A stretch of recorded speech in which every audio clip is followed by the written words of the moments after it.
Except the only issue is it's in dark mode on here, which might not work. Oh, it doesn't even work. Shit. Alright. Dope. I'll have to load it up on YouTube then. Alright, but now it should be connected soon. It should pop up on my channel eventually. There it is. Let's go, baby. Well, it's working well so far. As long as my internet doesn't crash. Oh, I gotta give myself a thumbs up. You already know how it is. Pop out chat. There we go. I'll leave this up actually. And then chat properties.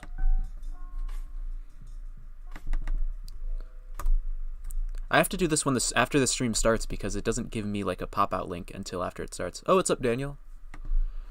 Pop out and then yes, it's working. There we go. What is up? What's up, Diego? Another Friday stream. Right on time, actually.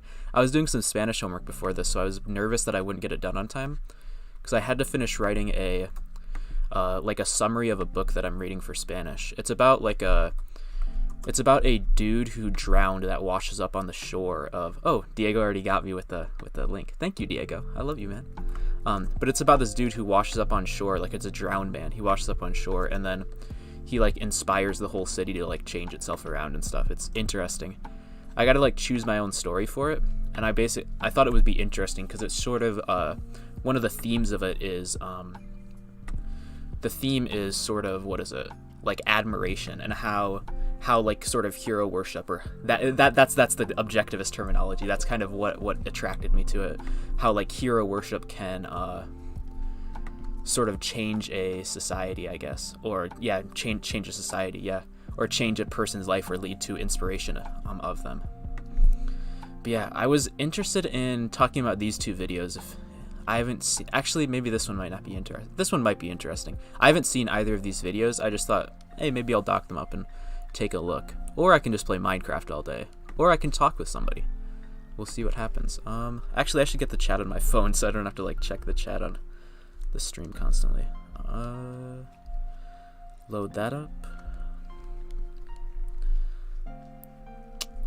And hopefully everything's sounding good. Not too many viewers right now, which is alright, but that's the way it is. I didn't do much like preparation for this stream. I just went live. I didn't like schedule it for any time. But yeah, we'll see how this one goes. Hopefully some people hop in. What is up, Janka? I don't know if I'm saying that right. Yeah, let's see what this is. Intro to Camus. In his book, The Myth of Sisyphus, this is what Gunky Peep posted in the Reaching for Greatness server, and he's always posting about Camus and wanting people to respond. So I might as well give him some response. Oh yeah, Groipers in the chat, make some noise. I don't hear anything. Sorry. I guess there's no Groipers in the chat this time.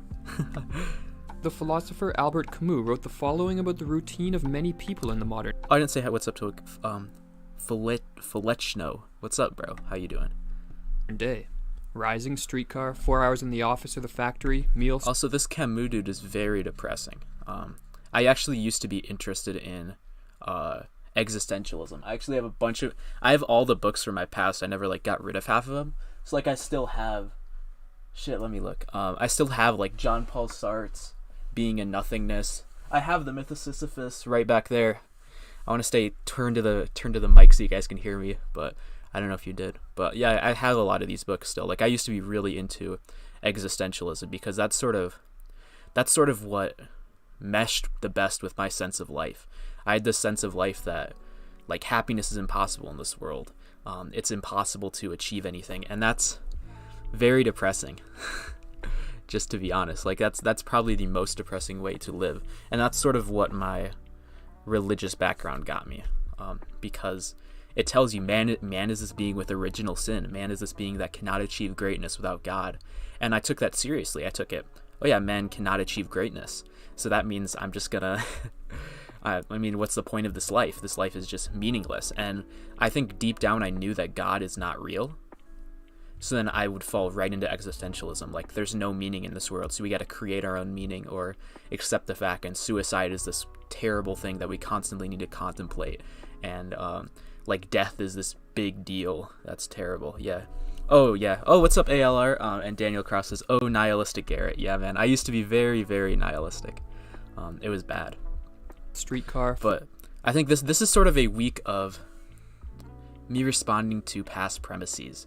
Well, I guess I only uploaded one video by myself this week, which was Thomas Aquinas. I was thinking about uploading like another response video to School of Life, but I decided to save that till next week because I think I'm gonna try to just like limit the content so I don't stretch myself out too much, or that's the wrong way. Like cram a bunch of content into 1 week like I used to do. So that you guys can keep up with it for one, and also so that I don't just like burn out as fast as I was before, because that's kind of the point I got to earlier.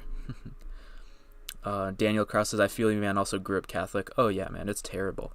I actually have a bunch of Catholic books back there too. I've always been like interested in buying a bunch of books. Whenever I get interested in something, I just buy a bunch of books from that thing so that I can go read about it. And I read fairly quickly. I try to read like 10 pages a day, but I just don't get through stuff as fast as I'd like. So I have a bunch of stuff that I haven't read yet, and I need to get reading more. So after this stream is done, since I have no homework and no reading, and it looks like it's about to rain actually. Yeah, it is raining right now, so I can't go outside, so that means I guess I'm going to be reading tonight. 4 hours of work, meal, sleep, and Monday, Tuesday, Wednesday, Thursday, Friday, and Saturday according to the same rhythm. See, that's like this whole idea of just like every day is the same and it just comes and goes. It's just this endless cycle. It's such a depressing way of looking at life. I mean, this is the way that I looked at things too, though, way back in the day. Like this is the way a lot of people look at life. They view this is sort of why existentialism is so popular in this culture, because people have this sort of midlife crisis sort of way of looking at the world, where every day is the same and nothing's really happening. I mean, sure, that can be the case for some people if you're not aspiring towards anything. If you never put your life in a long-range context, if you never have values that you're striving for, and you don't know what you're doing these things for, it can feel like it's just daily repetitive, and it's this sort of absurd thing. I mean, that's probably what this video is going to get into, because I haven't seen this video actually, but yeah, we'll keep it going. This lifestyle, although often tiresome and unfulfilling, is followed by most individuals most of the time without question.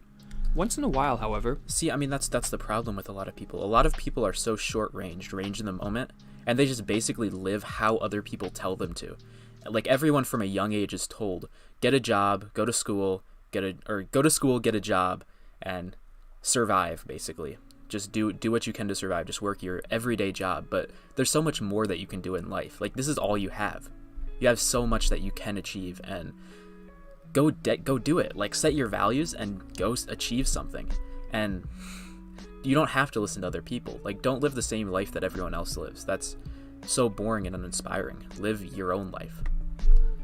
A troubling experience can shake one from this waking slumber, be it a sense of isolation from others and disconnection from reality, an awareness of the fleeting nature of time, or a vivid realization of the death which awaits at some point in the future. See, these are all things that I think a lot of people struggle with. I think this is why existentialism is so common. They feel like they're alone in the world. They feel like time, I mean, the passing of time, that's probably the biggest one we can respond to. And then death's another thing that a lot of people fear. Actually, that was probably the biggest thing for me to overcome when I got rejected religion. Like, I was like, oh shit, death is coming. Like, I'm gonna die someday. And then I realized, no, this is irrelevant. It's going to happen anyways, regardless of what I do about it. I should just live as well as I can. It doesn't, like, the fact of death does not take away any meaning from my life. There's still values to achieve. There's still happiness that I can achieve. And there's no point of focusing so much on death and letting that be something that scares me. Isolation's another one. Like, I mean, there's a sense in which you just have to, I don't know. It's just really important to get out more and talk to people. Like, there's, like, when you're inside all day and just reflecting on yourself, you begin to feel isolated from the world. And there's a sense in which you do need to value what you have and look for friends constantly. Like, talk to people. That's a big thing. That's a big thing a lot of people struggle with, I think. It's really important to, like, get out and talk to people. And yeah, and there's also a sense in which people do get too concerned with others' view of them, and that can also lead to this sort of feeling of isolation quite a bit. Like, if you're constantly scared how others think about you, how others perceive you, like you're sort of disconnecting yourself from them well, you're not existing as an actual person. You're connecting yourself to these other people, but these other people aren't you. They have different experiences. And you just ultimately just feel completely isolated in this world when you realize that you aren't those people, but you're taking all of your opinions from those people. Every value that you have comes from other people that are separate from you, and that's such a terrible feeling. And then passing of time. I mean, that's something that we kind of got into earlier with the whole idea of just this idea that certain people, like, they don't do anything with their lives. They don't try to achieve any values, and that's so important. It's so important to get out and try to achieve things, but people stagnate quite a bit. People become second-handed, and they stagnate, and that leads them to feeling like they are completely alone in this world where time is passing and death is just around the corner. I mean, yeah, that's definitely a problem that I think a lot of people have. Daniel Krause says the lo-fi hip hop in the background. I know, I love it so much. I constantly listen to lo-fi hip hop now. It feels like it's amazing. I love it so much. The only death I worry about is the death of people I find important to me. I don't need to care about my death. I won't be there to notice. I love that quote so much, but it's so hard. It's so hard to get in your head. Like, it's so hard to actually believe that oh yeah, I won't be there to notice it. Like, people constantly think of life as this sort of unending thing, and they don't know how to conceptualize the fact that no, it ends, and that is scary, and that confuses a lot of people. And it's really tough to do when you focus on it. Like, people, it's so hard to conceptualize nothing. That's the problem with a lot of people when they think about existence as well, I think. Like, how did existence begin? Where did time begin? Well, they're like, there had to be a beginning. So what happened before time? Well, that doesn't make sense. There's nothing before time. Before time is not a relevant term because the term before only makes sense in the context of time. But yeah, it's a misconceptualization of what it means, what nothing means. DDV show, I love reflecting on myself. I've always been an indoors person my entire life. Yeah, I mean, there's not a problem with that, with like being in more indoors type of person, but it's also really good to get out and meet people. Like, people are a value to you, and you can't let people become the value. You have to sort of put them in the context of being a value to you. A lot of what second-handers do is they make people this intrinsic value, sort of, and then when you're an introvert, when you're someone who likes staying inside more often, or is not as social, you become afraid because these other people are this intrinsic value, and you're failing to deal with other people constantly, and it's just, and that's another reason for isolation. I mean, yeah. I mean, holy shit, like, I can see why existentialism was so attractive to me back in the day. Like, yeah, holy shit. Oh, ALR, I used to be a materialist. Yeah, man. I mean, I don't relate as much to the materialist side of stuff, because I was always, like, very much like a spiritualist. I could never understand materialism, because that just seems like pure, straight out nihilism, and I could never get with that, because, like, there's no free will, there's no reason to make any of these choices. I mean, that's just depressing. I mean, that's why I held on to religion for so long, was because that was the alternative. Just this depressing materialistic lack of free will, lack of meaning, all that sort of stuff. And that was scary. Such experiences elicit feelings of anxiety, alienation, and dissatisfaction with life, leading one to confront questions relating to the nature and purpose of human existence. But one day the why arises, wrote Camus, and everything begins in that weariness tinged with amazement. This why Camus held to be a yearning for unity, which can be thought of as a desire to understand the nature of the universe and an urge to unite with life, and thus repair the ubiquitous sense of separation which lies at the heart of the human condition. That's really weird. Like, it feel like a feeling that we're separated from. I don't even know what that means. A yearning for unity with existence? What does that mean? Like, we're part of existence, we're part of reality. For unity. And what would unity solve about these things? I don't know what that means. Condition. The mind's deepest desire, he wrote, even in its most elaborate operations, parallels man's unconscious feeling in the face of his universe. It is an insistence upon familiarity, an appetite for like an clarity. understanding of clarity of the universe. I mean, there's no problem with that. Like, yeah, I mean, there's good things in wanting to understand the universe and understand what is real and be more clear about what's going on. I mean, that's definitely important, because like if you want to achieve anything in life, if you want to feel any happiness, you need to know what reality is. You need to be clear on what there is out there for you to understand and what you need to do about it. I mean, that seems fundamentally like what this might mean, this yearning for unity, like this desire to understand what to do, this desire for clarity in ethics. I mean, basically, like we're here without a manual on how to live. Like we're born without a manual on how to survive, what to do, and that scares a lot of people because they never know what to do. No one's ever told them. Well, I mean they expect that, and then they struggle because of that, because they're never told what to do. So it's like, what the fuck do I do? And then they're off on their own, and when nobody's telling them what to do anymore, they have like the midlife crisis, or they have an existential type crisis. And that's sort of what the existentialists are trying to deal with, it seems like. Nostalgia for unity, that appetite for the absolute, illustrates the essential impulse of the human drama. In the past, this nostalgia for unity was nourished by various mythical, religious, and philosophical systems, which justified earthly existence and gave it meaning. However, born in an age which was wrestling with the death of God, Camus could not believe in the validity of any of these. Yeah, see, the death of God, I think, is actually like a really, really important concept. Because like when we realize that God doesn't exist, how do we find meaning anymore? How do we find meaning anymore? And that's what objectivism solved for me. That problem of now what? Like, God doesn't exist. Now, is life meaningful? Now what do I do? I mean, existential is just their answer is just create whatever you feel like. Create whatever you feel like is the best thing to do, and just like just exist and embrace the fact that there's no meaning and just laugh at it. Like, I mean, that's the wrong way to look at these sort of things. Metaphysical worldviews. If the only significant history of human thought were to be written, it would have to be the history of its successive regrets and its impotences. Contrary to many That's a very depressing look at human history. Holy shit. Like, look at all the amazing things that we've created.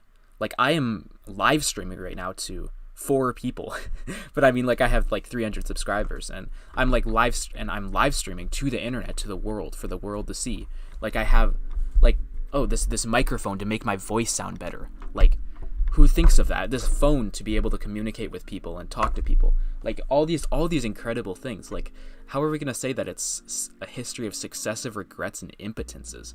That's such a depressing way of looking at man, and such a depressing way of looking at life.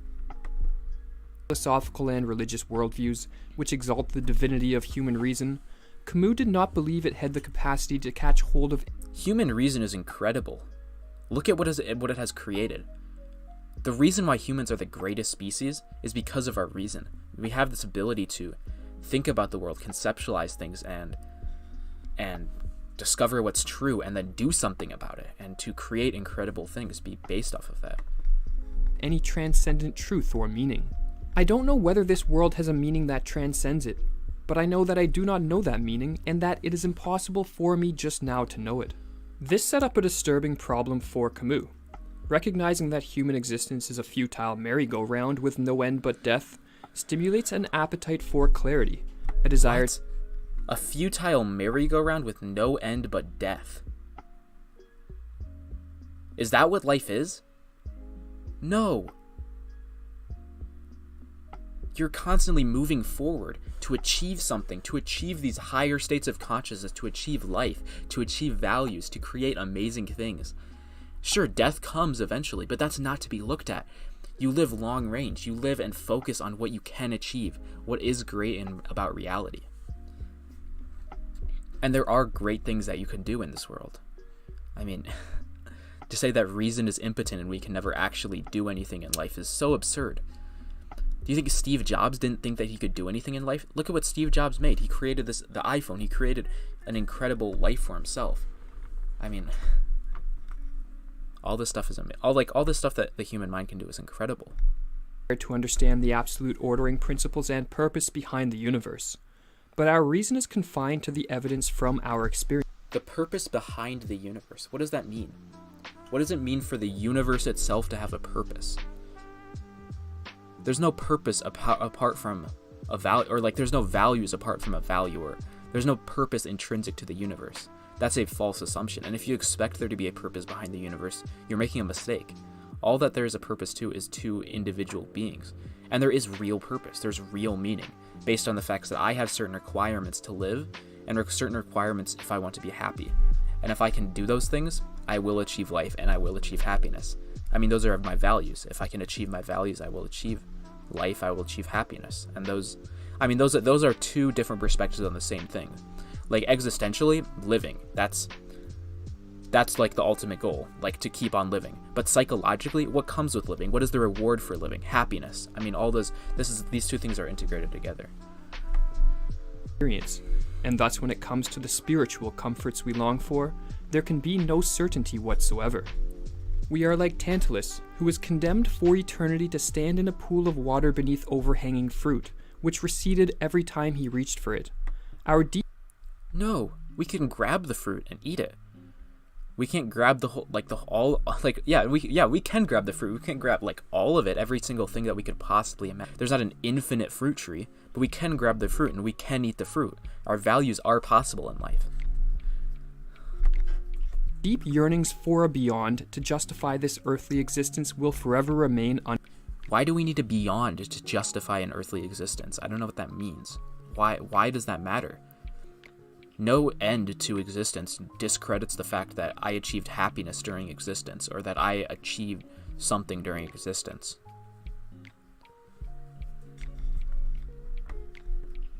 Unfulfilled, and beneath the flux of daily existence, we will at our core feel like strangers in a strange universe. For this reason, Camus concluded that human existence is absurd. Man stands face to face with the irrational. He feels within him his longing for happiness and for reason. The absurd is born of this confrontation between the human need and the unreasonable silence of the world. The world doesn't tell you how to achieve happiness and how to think about things. You have to do that yourself, and we can do that. That's the fundamental thing that Rand says in the face of the fact that the world doesn't tell us how to achieve happiness and how to use reason. Rand tells us that we can. Even though the universe doesn't tell us how, we still can. We have the ability to do these things because truth is out there for us to discover, and we can discover it by using our ability to form concepts, and our ability to discover rational values. It is not that the universe in and of itself is absurd. Instead, the absurd arises from... That's the background of the Charles 2 video that I liked. Probably, yeah, I mean... There's problems with Charles too, but I did like this video. From our relationship with the universe. It exists within the tension between our yearning for unity and the indifference of the universe to this yearning. In Camus' words, the absurd depends as... I mean, if you expect the universe to give you things, I mean that's what it seems like these people expect. They have this sort of primacy of consciousness view of existence of the universe. And that doesn't work. That simply is, that's simply destructive. Because the universe is not conscious. The universe doesn't have values that it can give you. You have to go out and discover them for yourself, and you can. As much on man as it does on the world. What is one to do when faced with the realization that human existence is absurd? In the myth of Sisyphus, Camus put forth two preliminary strategies for dealing with this awareness: physical suicide and philosophical suicide. Some people commit physical suicide upon the realization that life is absurd, believing that if life has no meaning, it must not be worth the trouble. While physical suicide is one solution, many more tend towards what Camus called philosophical suicide. In the attempt to flee from the unsettling awareness of the absurdity of life, they escape through faith and hope. Despite no evidence, such people adopt... I'd agree that both of these things are bad. They're both bad ways to escape the fact that it's like the universe doesn't hand you values. The belief that beyond this earthly existence exists absolute harmony, nirvana, meaning, or God. Camus viewed both types of suicide, physical and philosophical, as possible responses to the awareness that life is absurd.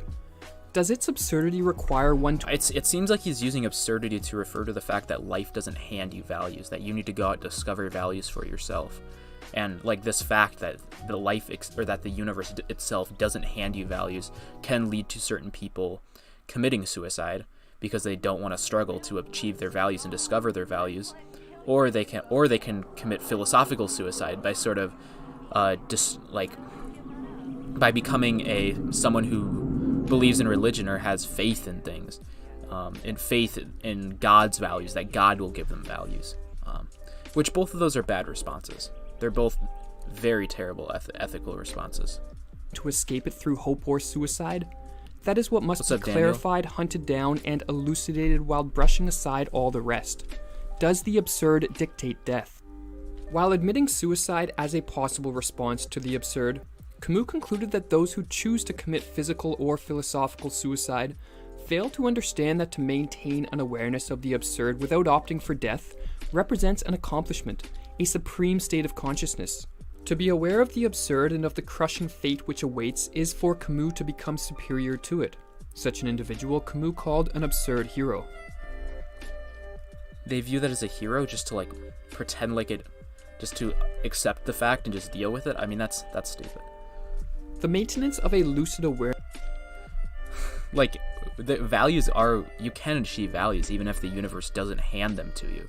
And that's what it seems that these people miss. Awareness of the absurdity of life tends to naturally stimulate revolt, a feeling of outrage and protest against one's tragic condition, and a defiant refusal to be broken by it. It is a constant confrontation between man and his own obscurity. It is an insistence upon an impossible transparency. It challenges the world anew every second. It is not aspiration, for it is devoid of hope. That revolt is the certainty of a crushing fate. I mean, these people, what the existentialists do is they crush this idea of hope. They say that hope is impossible, or that there's nothing possible in this universe, that there's no values that exist in the world, and that's dangerous. I mean, that's destructive. What is the point of living after that? There is none. There is none. If values aren't achievable, there is no point of living. And that what these people say is you accept it and you trudge through it anyways. Why would you trudge through it? There's no reason to. Without the resignation that ought to accompany it. Existentialists are not happy people in general. The people who are attracted to this philosophy are not happy people. It's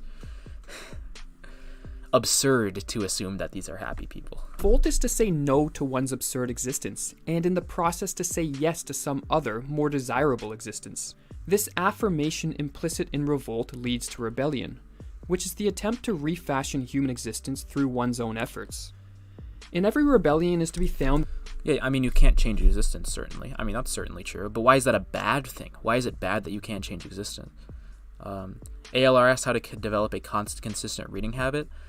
Just start with 10 pages a day. I mean, that's what I did. Or you can start with 5. Just read a certain amount every day, and then eventually jump that up by a few pages. And every day you can just keep doing that. And that's sort of the best way to build any sort of habit. The metaphysical demand for unity, the impossibility of capturing it, and the construction of a substitute universe. Rebellion, from this point of view, is a fabricator of universes. Despite its healthy initial impulse, rebellion does not always lead to constructive change. In fact, Camus believed destructive, or what he called nihilistic forms of rebellion to be common, especially in the modern era. Camus, who lived in the midst of some of the worst genocide... Charles too is Camus. Totalitarian regimes of the 20th century, believed them to be forms of rebellion against the absurd. Upon the recognition that there is no beyond to justify this existence, these movements expressed a hatred of life and a desire, in a godless universe, it's bad to try to destroy life and destroy the world. To play the role of both God and devil. With the throne of God being overthrown, the rebel now recognizes that it is up to him to create this justice, this order, this unity, and by doing so to justify the fall of God. Then begins the desperate effort to Well, I mean, we don't create it on our own. We don't entirely create a new set of meaning. There is a set of meaning that exists from the fact of our existence and its relationship with the world. There's like, values are objective. Values are real things. Values exist as a relationship between man and existence, because to live, to achieve happiness, man has to do certain things, and these certain things will give him happiness and will give his life meaning. And that, I mean, that's just a fact of reality. Like, go do something productive. Go do something, and go do something that is, or go pursue a value worth achieving, and you'll realize that, like, this is something that brings me happiness. This gives me meaning. It's not something that you would create out of thin air, but it's also not you just accepting the fact that the world doesn't hand you meaning straight out of the gate. Create, at the price of crime if necessary, the empire of man. All nihilistic forms of rebellion justify the murder and destruction they impose on the world through the claim that in an absurd universe, if nothing is true and there are no moral values, then everything is permitted. If we believe in nothing, if nothing has any meaning, and if we can affirm no values whatsoever, then everything is possible and nothing has any importance. I mean, if we believe that nothing has any meaning, there's nothing wrong with that statement. If nothing has any meaning, there's no reason that anything has any importance. And then you just pursue hedonism at all costs. Just simply pursue whatever gives you the most pleasure, apart from the fact that your life has objective requirements, and apart from the fact that you want to feel real happiness. Nihilistic rebellions to be constant temptations, appealing to the universal yearning for unity common to all. The major socialist movements of the 20th century, for example, starting from an awareness of the absurd and a loss of faith in the divine, turned toward history for salvation by championing the coming of a utopia. Socialism is therefore an enterprise for the deification of man, and has assumed some of the characteristics of traditional religion. I mean, socialism does have religious characteristics, but it's not a deification of man. That's a weird... I mean, like, it puts society in the place of God, in a sense, which is true. That is what socialism does, but it doesn't put an individual in the place of where God should have been, the person that creates and can achieve values. And still, an individual can't be put in that place either, because it's reality that creates these values. Not apart from human beings. There's no way that reality has values apart from human beings, but reality is what gives you values. Reality is what values, where your values come from. It's based on the fact of your interaction with existence. Diego says, hedonism requires you to give meaning to something at least. Full nihilism is impossible because anyone who practices it would be dead. That is true. That is true. Yeah, hedonism does give you something to direct yourself towards, but it's disconnected from life, and it ultimately is just empty pleasure. Because it's not connected to anything. There's no productivity that's connected to. And like, pleasure gives you diminishing returns over time. Like, if you keep injecting yourself with heroin, every time it's going to get less and less every time it's going to be less and less pleasurable. And it's extremely destructive, because it's not a sustainable form of pleasure. That's the fundamental, I think, with hedonism. Hedonism does not promote a sustainable form of pleasure. And sustainable being that it is pro-life. It prolongs your life as well. Meaning, like, that's what sustainable sort of means in this context. The fact is, a objectivist lifestyle, it is focused on pleasure that prolongs the human life. While hedonism is just pleasure as such. And that ends up being very self-destructive, because heroin right now is going to give me more pleasure than going to work on homework or something like that. But what's going to give me more pleasure long run? What's going to make me a happier person? And what's actually going to sustain my life? Well, obviously doing the homework, and that is what I should do, objectively. Religions. When truth, justice, harmony... And it's objective because life is an objective state of being. You're either alive or dead. There's no saying that, oh, I'm not objectively alive. What does that even mean? a utopia, are posited to exist in the future, the realization of this utopia located at the end of history becomes the sole measure of value, and any means that are thought to contribute to the actualization of it are justified, be it a denial of individual freedom, torture, or even genocide. If it is certain that the kingdom will come, what does time matter? Suffering is never provisional for the man who does not believe in the future. But 100 years of suffering are fleeting in the eyes of the man who prophesies, for the 101st year, the definitive city. What does time matter? Suffering is never provisional.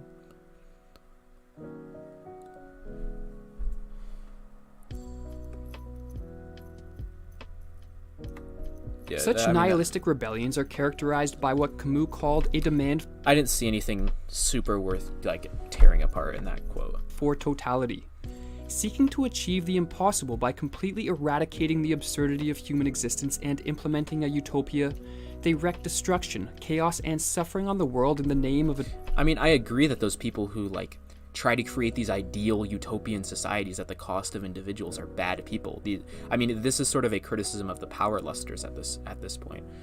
Now, it's a criticism for the wrong reasons. The reason that power lusters are self-destructive is because they're parasites. They fundamentally rely on the people that they have power over to gain any sort of values. Power lust is fundamentally second-handed. a delusion. Totality is, in effect, nothing other than the ancient dream of unity common to both believers and rebels, but projected horizontally onto an earth deprived of God. In contrast to nihilistic rebellions, which pollute the original and authentic meaning of rebellion, Camus championed what he thought to be a genuine form of rebellion, which recognizes the necessity of shared communal values and attempts to bring about solidarity, individual freedom, and a relative harmony among human beings. Why is that the value? Why is he putting value in other people now? That's ultimately just going to destroy you even more. I mean, all the reasons a lot of these things come up is by placing your value fundamentally in other people. By saying that your life has no value of its own, so I'm going to place value in the society. Wasn't he just arguing against people who place the value in the society fundamentally? If men... I'm back. What did I miss? Did you watch If Objectivism Succeeded yet? I have not finished this video yet. I've been kind of tearing it apart for the past 40 minutes. Wow. Yeah, I'll watch the What If Objectivism Succeeded after I'm finished with this video. Men cannot refer to a common value, recognized by all as existing in each one, then man is incomprehensible to man. Camus believes such common values could be achieved through the recognition that all human beings are children of the absurd. It is a subjection to it. What? This sounds like religion, basically. Like children of the absurd. Just replace absurd with God. They're basically replacing God with the absurd while claiming that they're not replacing God with anything. A common tragic fate, and our protest against our condition which unites and binds us together in a solidarity of chains. I rebel, wrote Camus. A solidarity of chains. What a low view of life. I mean, the fundamental problem here, and I can't stress this enough, is that these people don't believe values are possible. I rebel, therefore we exist. What? He's making we this fundamental here, and making rebellion the ultimate act of existence. Camus, therefore we exist. With an understanding that the absurdity of human existence cannot be completely eradicated, genuine rebellion does not strive for the implementation of a utopia by destructive means, as nihilistic rebellions do, but recognizes the dignity and rights of others, and attempts to implement unity among individuals. Why is his hand so low, though? He's sliding down the back, about to gain some values. Let's go. Individuals. No doubt the rebel demands a certain freedom for himself, but in no circumstances does he demand, if he is consistent, the right to destroy the person and freedom of someone else. He degrades no one. The freedom which he demands he claims for everybody. That which he rejects he forbids all others to exercise. He is not simply a slave opposing his master, but a man opposing the world of master and slave. Bound together by a shared struggle within an absurd condition, Camus envisioned a community rising up and rebelling against the evils and injustices of the world. Yet Camus was... Why is like the thing is he's like using an altruist morality here and making the community the standard. I don't know. There's a lot of shit to unpack here, and I don't think that I could fully do that because there's a lot of things that I don't understand the connection of what they actually are referring to. He's using very weird explanations here. Not totally optimistic such a situation would be realized. In his book The Fall, he explored the possibility of a world in which nobody takes up the challenge to fight against injustice, and where solidarity and hence relative peace and harmony are never achieved. Camus. Oh, Daniel, the call-in works basically by just DM me on Twitter. My link is in the description, and then I can send you a link to. I'll send you a link to a Hangouts call, and then you can just hop in and talk. Concern was well founded. In our day, freedom in many areas of life is dwindling, and governments across the world are rallying people. But why is freedom a value? A freedom is not a value to the collective as such. Freedom is a value to the individual, so that the individual can go and achieve their values, which you don't think are possible. To sacrifice personal freedoms for the promise of future harmony and security. If such a trend continues, Camus had some prescient advice for those who refuse to walk this line, but rather prefer freedom. The only way to deal with an unfree world, he wrote, is to become so absolutely free that your very existence is an act of rebellion. I mean, yeah, you definitely want to rebel against a tyrannical sort of government. Of course. I mean, Camus is not terrible, but there's a very collectivistic undertone to these things and a very depressing, malevolent view of existence. But yeah. Now let's look at alternate history if objectivism succeeded. This should be less heavy, I think, on the philosophy and more just fun.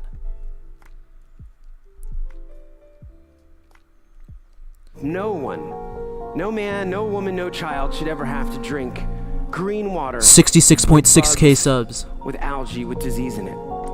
Praise Satan. As the early 20th century saw communism strike hard its first stake upon the globe, with the success of the Bolshevik Revolution, so would the reverberations of this action set in motion the rise of an ideological counterbalance to meet this extreme system on its own grounds. Ayn Rand, originally Elisa Rosenbaum, was born to a wealthy St. Petersburg family in 1905. In her Oh, Rucka made a new video. That's dope. youth, she would see firsthand the rise of the Bolsheviks in Russia, enduring scarce and frightening conditions under their regime, and bearing witness to a number of terrors and injustices committed by them. It wouldn't be until 1926 that Rand would venture to the US, finding herself captivated by the stunning skylines and industrial success of American cities. Here, free of regular scrutiny, her contempt for communism would begin to flourish in her early writing. Her most famous works, Anthem, The Fountainhead, and Atlas Shrugged, will lay the foundations for an ideology that would come to be known as objectivism. The greatest ideology. Built on the simple principle that man is a heroic being with his own happiness as the moral purpose of his life. Productive Yeah, I mean, that's not terrible. achievement is his noblest activity, and reason is his only absolute. In essence, it's stress. I mean, that's not a terrible summary from someone on the internet trying to talk about objectivism. Like, wow, it's probably straight out of Galt's speech, but like that's not a terrible definition. Individualism, the importance of individuals For someone who's not an objectivist, obviously. achieving the greatest heights they could with their own interests at core focus, as well as a rejection of conformity to a collective which would only function to stifle individuality. This ideology often went hand in hand with an economic policy of absolute laissez-faire capitalism, and regularly flirted with the political philosophies of the libertarians and the business conservatives. However, more than we're not libertarians and we're not conservatives. Mistake right there. either politics or economics, it was meant to be adopted as a personal philosophy from which the rest would follow. Before capitalism is given free rein and individual rights made absolute, man must learn to embrace his natural selfish nature without being Natural selfish nature. That's a mistake there. Ooh. He must learn to embrace his natural selfish nature. We're not selfish naturally. Selfishness is a virtue worth aspiring towards. And then what was the other thing that I wanted to say? I mean, capitalism is the best system in general too. Like, even if we're not perfect beings yet, like even if we're not all moral super giants, like capitalism is still the best system. We obviously do need a lot of good people if we want to have capitalism, but people in general are going to be rational people. The humans survive because they're the rational animal. And even if men are not being rational, capitalism is still a better system for even those men. It'd be better than communism in that system too, because communism would just works off the backs of the successful people, of the people who are rational, and just redistributes it to the people who are irrational.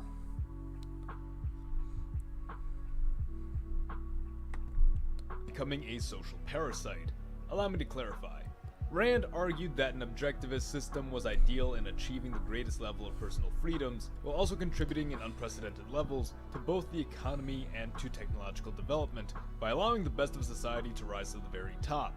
These best and brightest pursuing their own goals and interests directly leads to the rise of successful businesses, and thus not only more jobs, but better paying jobs.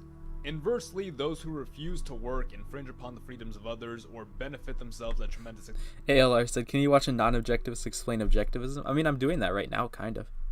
expense to others, are deemed parasitic. As stated before, the objectivist has no obligation to anyone but himself, and he expects no help from anyone else. He is not to leech off another to achieve his goal, he must earn his happiness alone. Channeling the right to life, liberty, and the pursuit of happiness... Not alone entirely. Like, you can... Like, your happiness is somewhat dependent on other people, because you need friendships with other people to be happy. Like, friendship is a big value, and friendship relies on other people in that sense, so it's not entirely alone.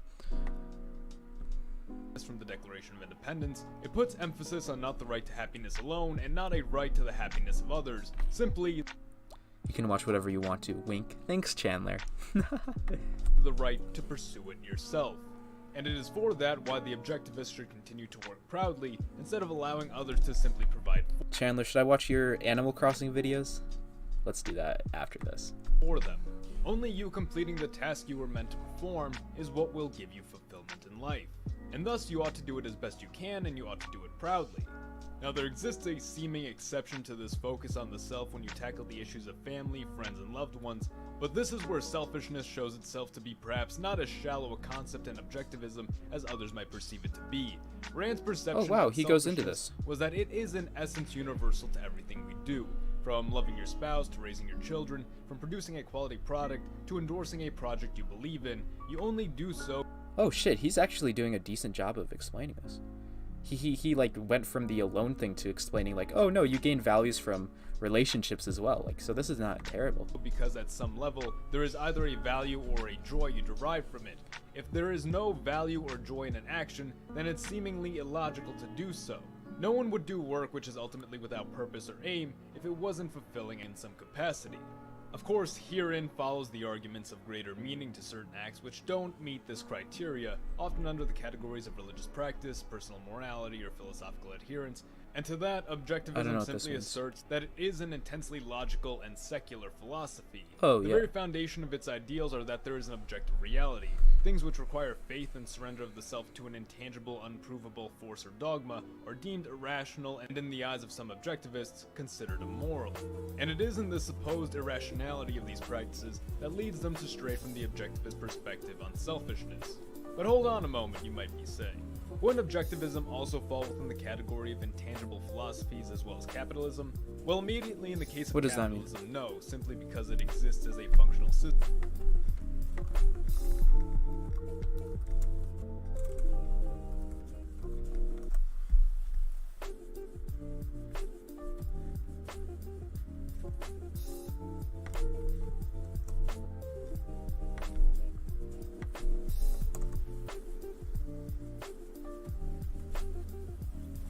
Yeah, I don't know what that means. System which can be proven for and thus requires no faith. Now, in the case of objectivism, it argues itself as a philosophy based squarely on reality and realistic human tendencies, not reaching for unrealistic metaphysical claims on the nature of the universe or humankind. Only that, 1, the universe exists, 2, reason can be derived from the universe, 3, we have a self-interest in this universe, and 4, capitalism is a means for us to A self-interest in this universe. No, we have a self-interest in ourselves. Like, we should be self-interested, primarily. Like, pursue our own happiness. achieve that self-interest. To Rand, she believed objectivism to be an ideology for the intellectual man, a philosophy for the future. One might argue just as Marx's works influenced intellectuals who saw industrialization and power of the collective as the way of the It doesn't need to be for the future. future. Inverse. I mean, we could achieve objectivism tomorrow if everybody just decides to focus their life on their self-interest and we just become capitalistic. But it is sort of like a philosophy that is trying to pursue an ideal society, which is fine. I mean, there's no problem with that. Like, shouldn't you want to pursue an ideal society? We just want individuals to pursue their own happiness as their primary goal.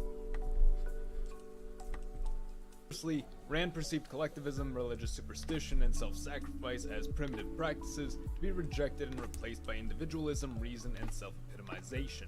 Objectivism in the following decades would see steady growth among philosophical and political spheres, most commonly I don't like conflating it with libertarians. coming under attack by the increasing Bullshit. Ayn Rand is proof that atheists can actually be rational and logical. pro-socialist and Marxist educational institutions, which ridiculed the philosophy as plainly greedy and unrealistic.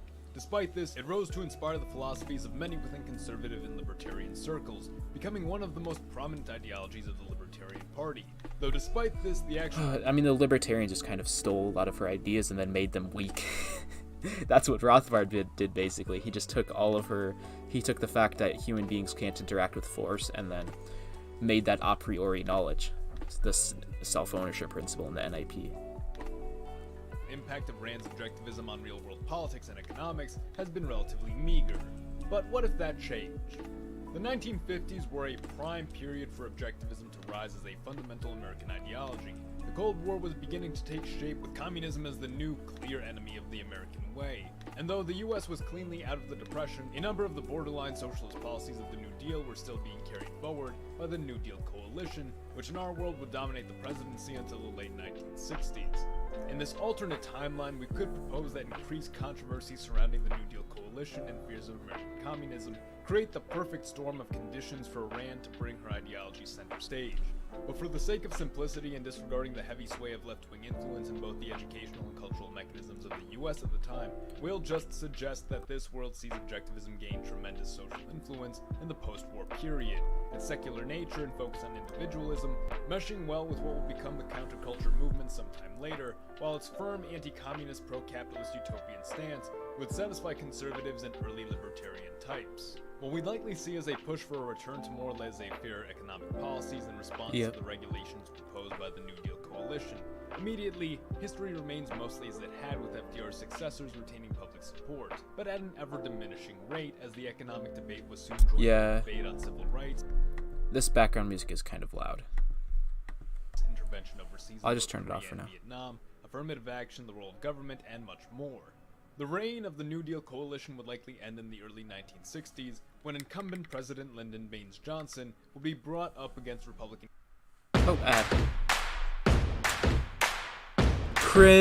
Cringe. Sorry for the ear rape. candidate Barry Goldwater. In our timeline, the election was hardly any contest. Johnson, who had succeeded Kennedy following his assassination, still held the sympathy But Goldwater would have won this time. Let's go. of the public, while Goldwater was both the first ethnically Jewish presidential candidate and carried with him an unorthodox set of controversial Why are Jews so great? We love Jews out here. ideals, which would later evolve into a more clearly defined form of libertarianism. However, at the time was simply regarded as conservative extremism. Rand had been a supporter of Goldwater, regarding him as, She quote, the was. only politician today who seems to recognize American right to self-interest and self-esteem. In this alternate timeline, Goldwater wins the election thanks to both the declining influence of the New Deal coalition and the more prevalent support for libertarian self-deterministic policy that would have fully sprouted within a now new age of vote. I don't like the use of the word libertarian a bunch, but I'm going to let it go for the rest of the video because I've already kind of talked about it.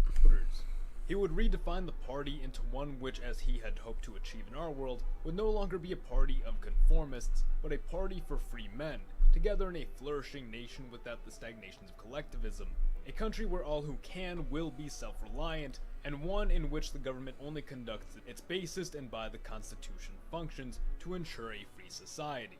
Many, as previously stated, regarded Goldwater as something of a conservative outlier and even an extremist, but to that he'd simply say, extremism in the pursuit of liberty is no vice, and moderation in the pursuit of justice is no virtue. Now Rand... Yeah, that's beautiful. That's beautiful. Never believed that objectivism was to be enforced or achieved all at once or through some revolution of sorts. It was intended to be a gradual integration of policies to allow for such a philosophy to flourish and gradually change minds. Goldwater would be precisely the first step needed to drive America in that direction. He was a strong supporter of individual liberty and states' rights, as well as a believer in a less regulated, though still mixed economy. Had he become president, it's very likely... Falachno, are you a groiper, man? you love the groipers.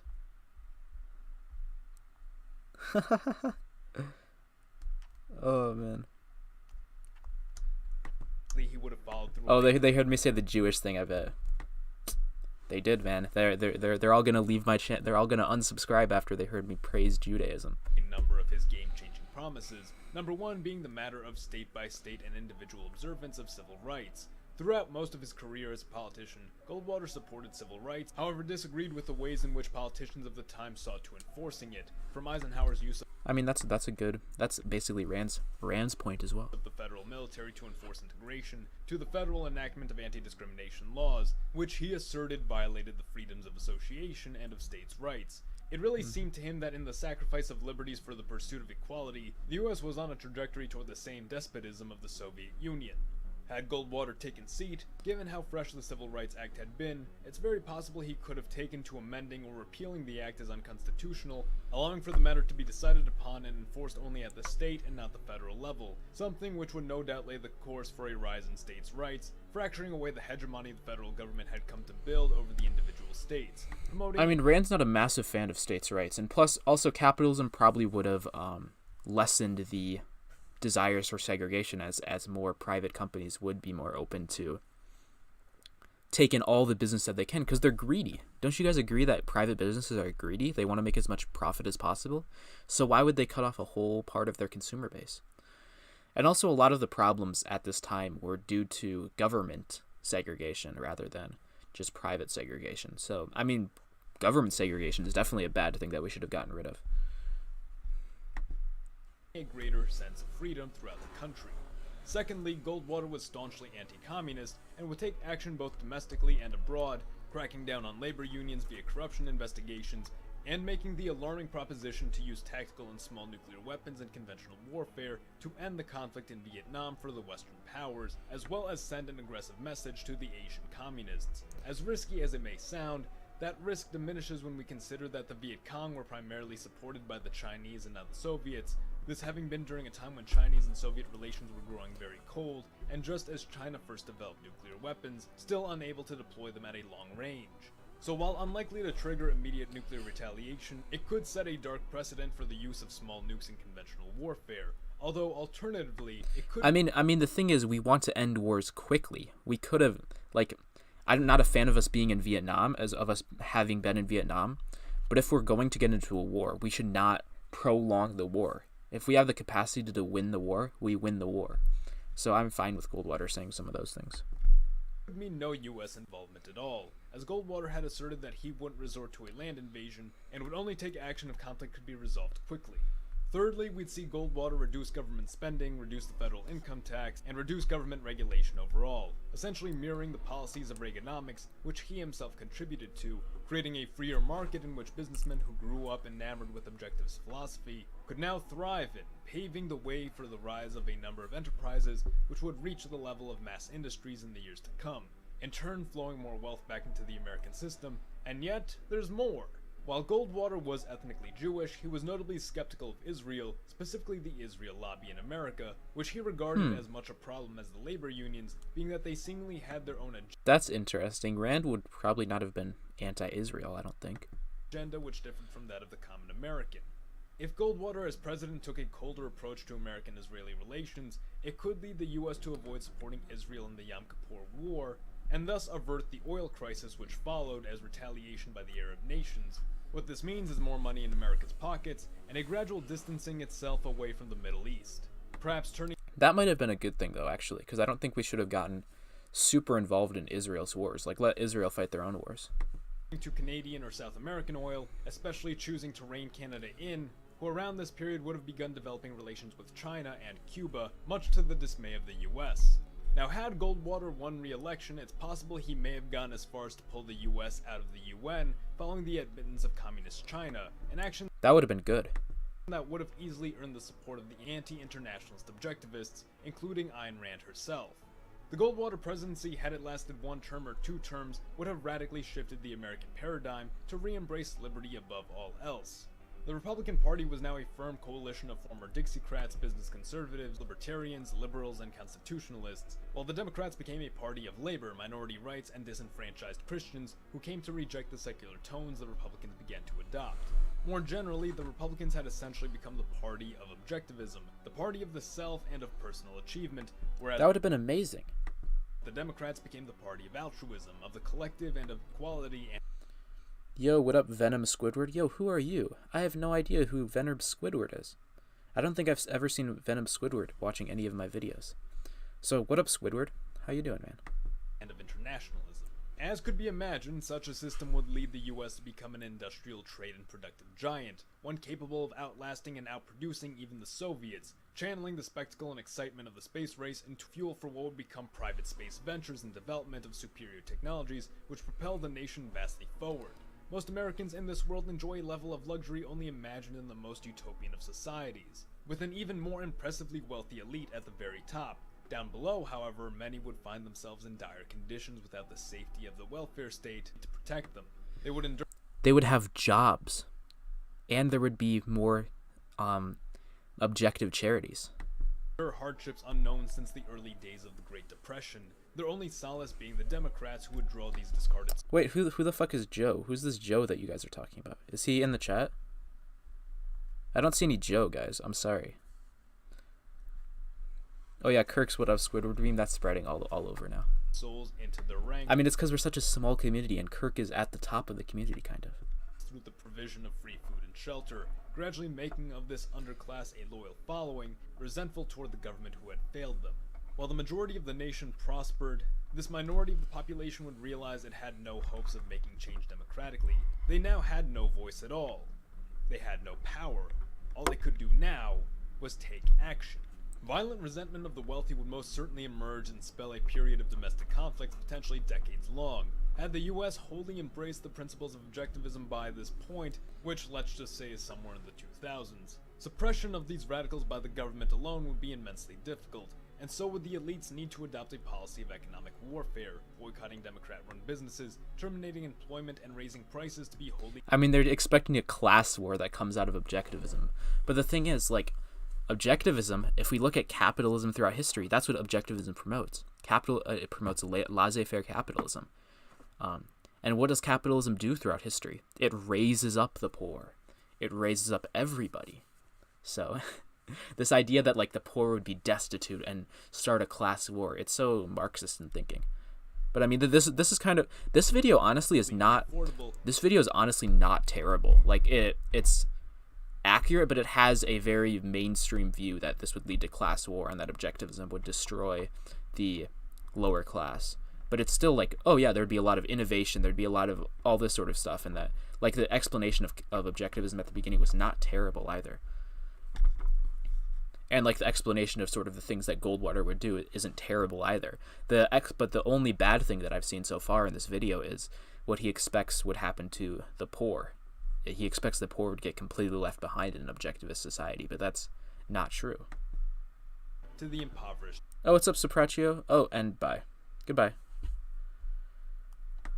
Rebels. The result is smuggling and looting of shipments, which would simply be reinforced and secured, so that the rebels would eventually be starved out.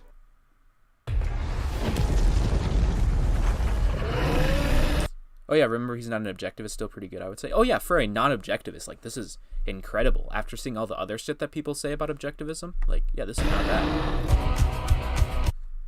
Leaving memory of this uprising once it had eventually concluded, to slowly fade into obscurity. In time, though earlier than in our world, this objectivist America would move to decriminalize homosexuality and legalize several drugs for either commercial or medical distribution, allowing companies to create safer variants and regulate their use. Holy shit! This dude knows his shit too. This dude's pro decriminalizing drugs. Let's go. The research, without hefty government regulation, is able to conduct more breakthrough studies, though with understandably greater trial and error. American society would become in a way more accepting, but increasingly cold. Personal fulfillment and a focus on only your inner circle of loved ones, as well as your familial network of connections, would leave the population vastly disconnected in their own bubbles of existence. Though, I mean, I'm not connected to people all the way across in like Florida and shit. Well, I guess like some people like Diego, but like people that already aren't part of my social circle are not part of my life. So, I mean, that's a weird criticism. Likely it wouldn't be much worse than the situation we have today with the isolating nature of the internet and social media. Additionally, not all lifestyles and choices would be accepted. While much would be legalized, business owners could still choose to refuse service or employment based on any number of factors, and you of course still need to deal with the repercussions. Sure, but capitalism still incentivizes the best to get the jobs. Be they physical, social, or economic, for whatever your actions might be. Yes, society would become perhaps as free as a civil society could be, but freedom comes at the cost of security. No one else will take care of you but yourself. No one is looking out for you but yourself. From that perspective, it can be very frightening. And the people that you value.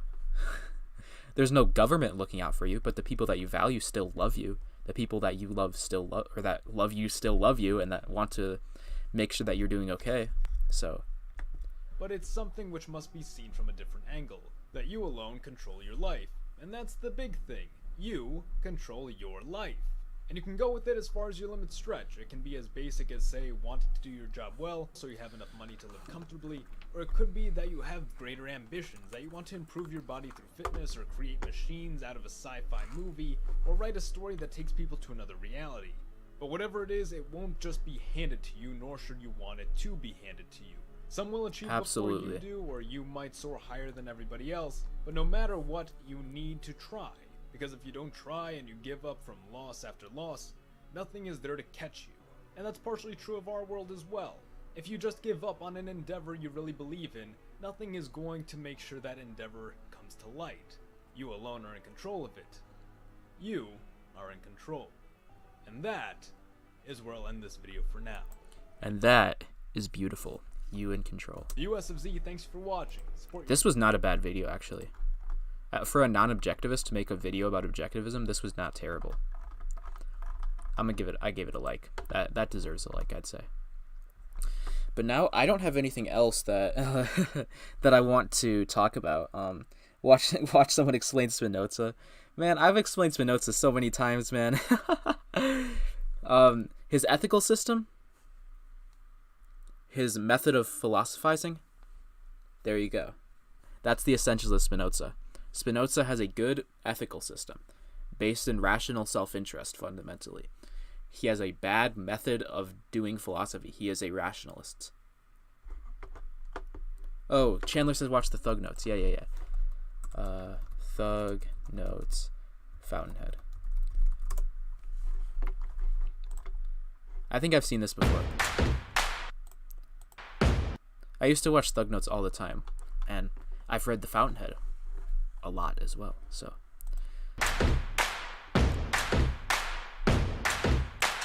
Yo, this video is brought to you by Squarespace. Yo! It's helping you make beautiful websites quickly and easily. Let me turn this down. Hold up. Let me turn on some background stuff as well.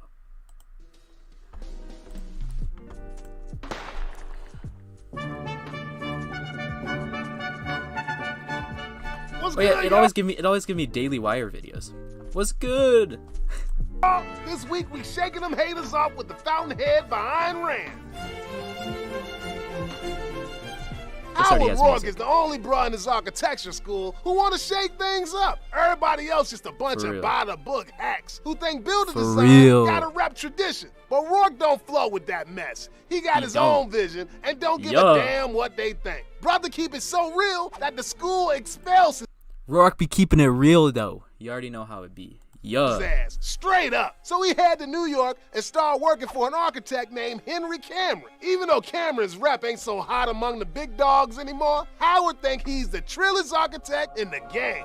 Meanwhile, Howard's homie from school, Peter Keating, just got a job up at a swag architecture firm working for some famous rich dude named Guy Franken. Rourke and Cameron always making real dank-ass designs, but nobody really cares about inspired work, so they gotta keep on the hustle just to scrape by. Whereas that scrub Peter is able to stack mad grands just by smooth-talking peeps and designing Fake ass.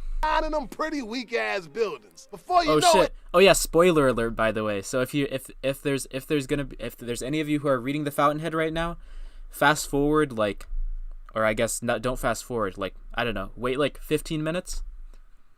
I don't know, because I'm going through this video pretty quickly.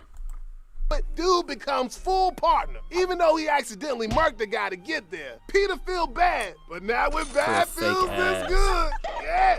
Eventually, Cameron retires, and Rourke try to do his own thing. But that don't last long, because he just keep it so damn real with his customers, telling them he don't give a about what they want, it's his design or nothing. Eventually, he got to get down and dirty and start grinding hard at a granite quarry owned by Peter's boss, Franken. Peter been busy too, busy creeping on Franken's daughter Dominique. Rourke see Dom, and they start vibing each other. Then one night, Rourke go to the fat crib she's staying at and rapes her. Though she say later, yeah, the rape thing's not really rape. I mean, I can get into a whole thing.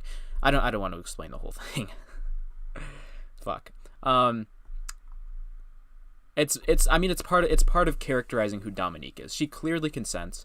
If she was actually getting raped, she could have stopped it. I think she had maids at the house. It's not actually rape.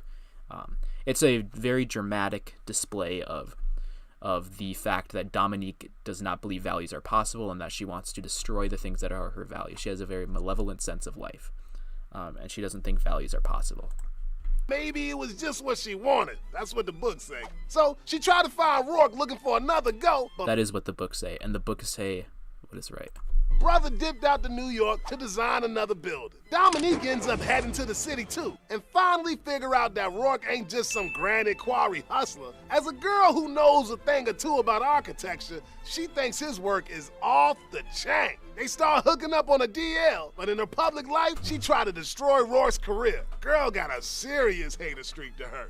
But she ain't the only one. There be this writer dude named Ellsworth M. Toohey who trying to ruin Howard's rep. All this mess because both of them can't stand how he can stay so legit in a world full of posers and fakers. Toohey comes up with a plan to break Rourke once and for all. He convinces some dumbass to hire Rourke to build a temple and then sue him after he see what Rourke built. Up in court, all the top dogs of architecture roll up to that stand and they just run their mouths talking about Rourke. Dominique don't say nothing, but on the inside, she know Rourke is the only real deal up in that courtroom. When Rourke lose the case and end up cashed out on the struggle again, Dominique says, man, it. If I live in a world where real people get on and hacks get the good life, then I'm just gonna do the worst damn thing I can think of. First, no more Rourke booty calls on the reg, and second, I'm gonna marry that bitch ass Peter Keating.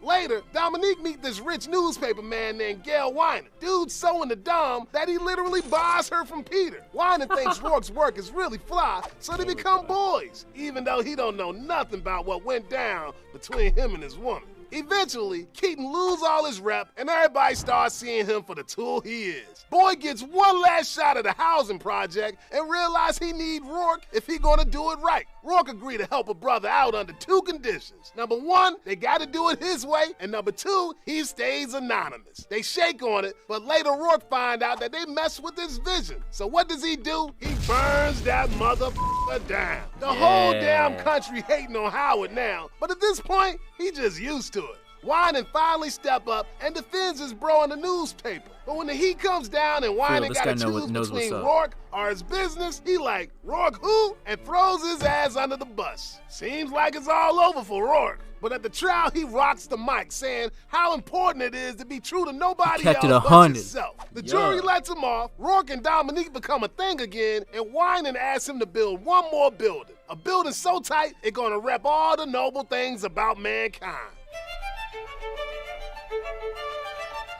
When it comes to keeping it 100 all day, every day, it just don't get no realer than Howard Rourke. Matter of fact, Rand say the reason she wrote this book was to portray the most legit man you could think of. One that completely repping her homebrew philosophy called objectivism.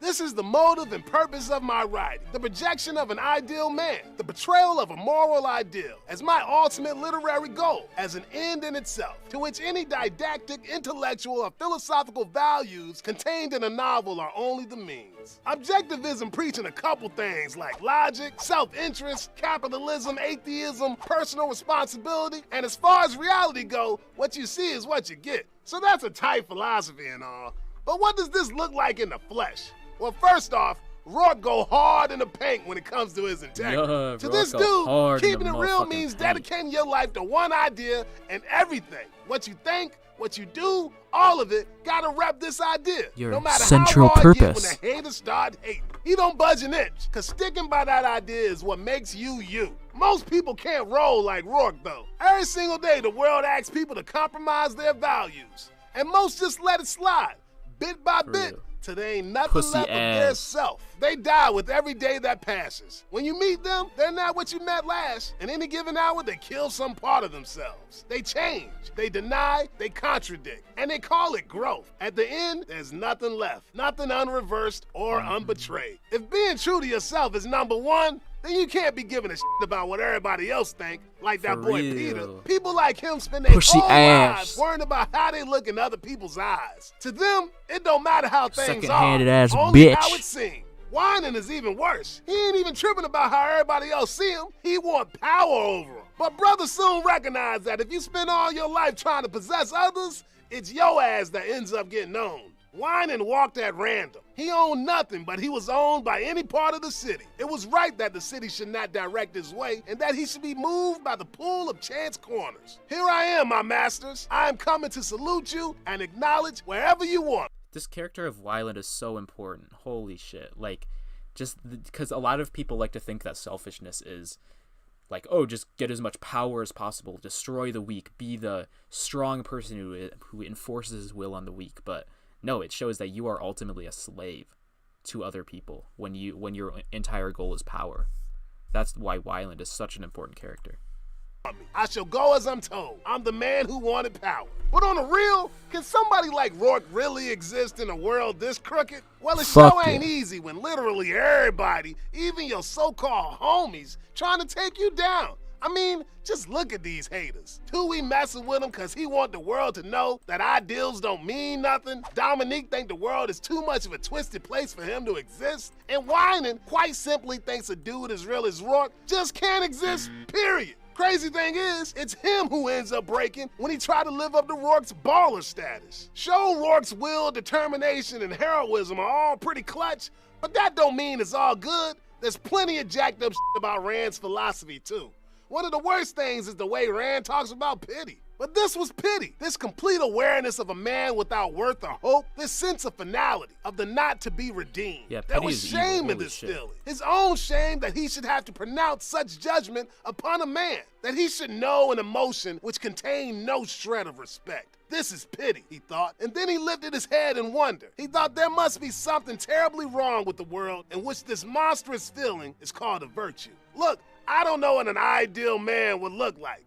But I sure as hell know he wouldn't say feeling sorry for others is bull, or that being pity is not a positive virtue.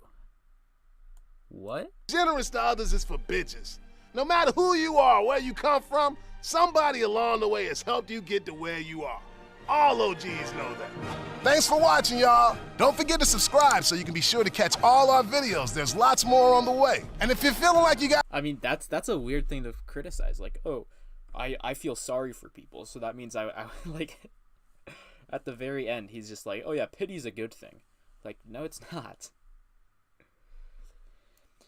Pity is viewing the sorrow that you feel for other people as a virtue, and that is not the right way to think of what virtues are. Virtues are things that are valuable to you, not things that are like a lot of people view pity as the source of virtue for other people. Like, you feel bad for someone, so then you do something for them. No, you love people for their virtues. You love people for the things that are good in them, not because you feel pity for them. Diego keeps uploading videos. God damn. Diego, why you uploading so many videos? Shit. Oh, it's premiering now.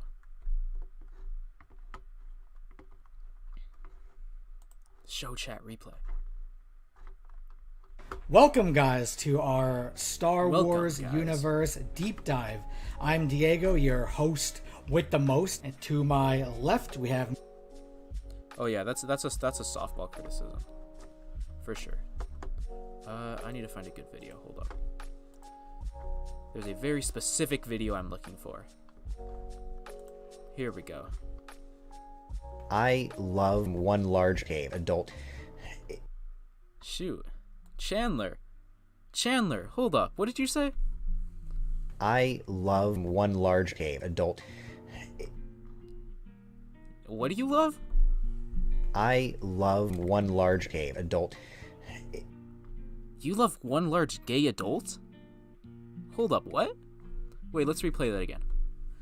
I love one large gay adult. You love one large gay adult? Whoa, bro, what the heck, Chandler? Chandler! Why do you love one large gay adult?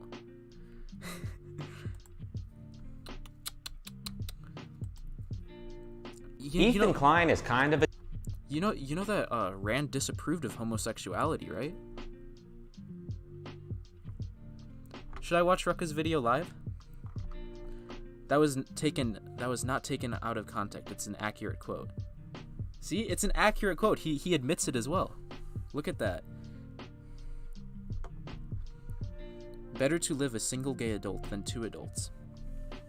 You know, I would play Rucka's video on my stream, but you know what that would mean, right? It would mean that Rucka only gets 1 view when he deserves 10 from 10 people watching. So keep my video up and we'll watch this afterwards together. The second I close the stream, every single one of us are watching Rucka's video. Every single one. I'm giving it a like. Someone gave it a dislike. Let's interact in the comments. You're the only channel I know who keeps it real. Wow, Rucka. Great moves. Keep it up. Proud of you. Nuckas for life. Michelle Obama. LOL. Klein and DeFranco look like Humpty and Dumpty. Awesome, man. Awesome video from a handsome man. We need to stop paying attention. Plot twist. Nice. Socialist here. Bezos should pay his net worth in taxes. Since this is not happening, I'm not cool with that. Cringe. Bezos should pay no taxes, though.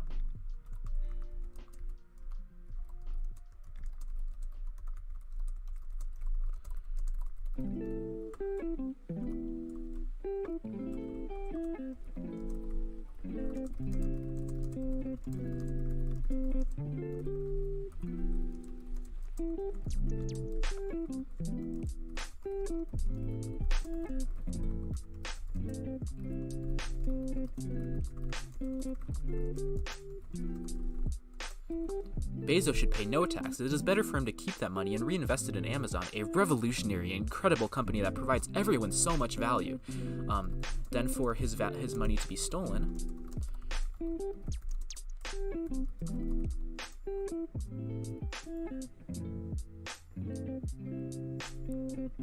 Although I think this person might be trolling. He should pay his net worth in taxes. Maybe I shouldn't feed the troll. Fuck it. That person's trolling. There's no one who actually believes that Bezos should pay his net worth in taxes. Kyle Kulinski. Let's watch some Kyle Kulinski. Secular talk.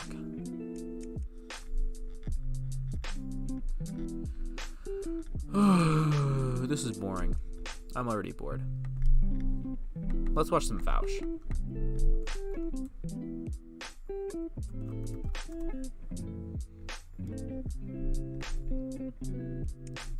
Ooh, talking with the serfs. Amazing. COVID-19 public policy. All this makes me want to kill myself. This is so boring. Talk about some economics, please, because economics is more important than your social policy bullshit. Oh, David Pakman. I like David Pakman.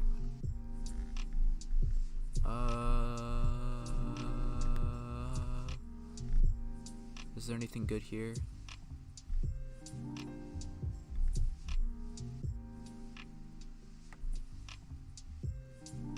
Wow, Trump fails basic literary test. Chandler, have you seen my Atlas Shrugged parody? It's pretty cringe. I'll watch your Atlas Shrugged parody. Hold up. Wait, Chandler, where are you, Chandler? Why can't I find your channel?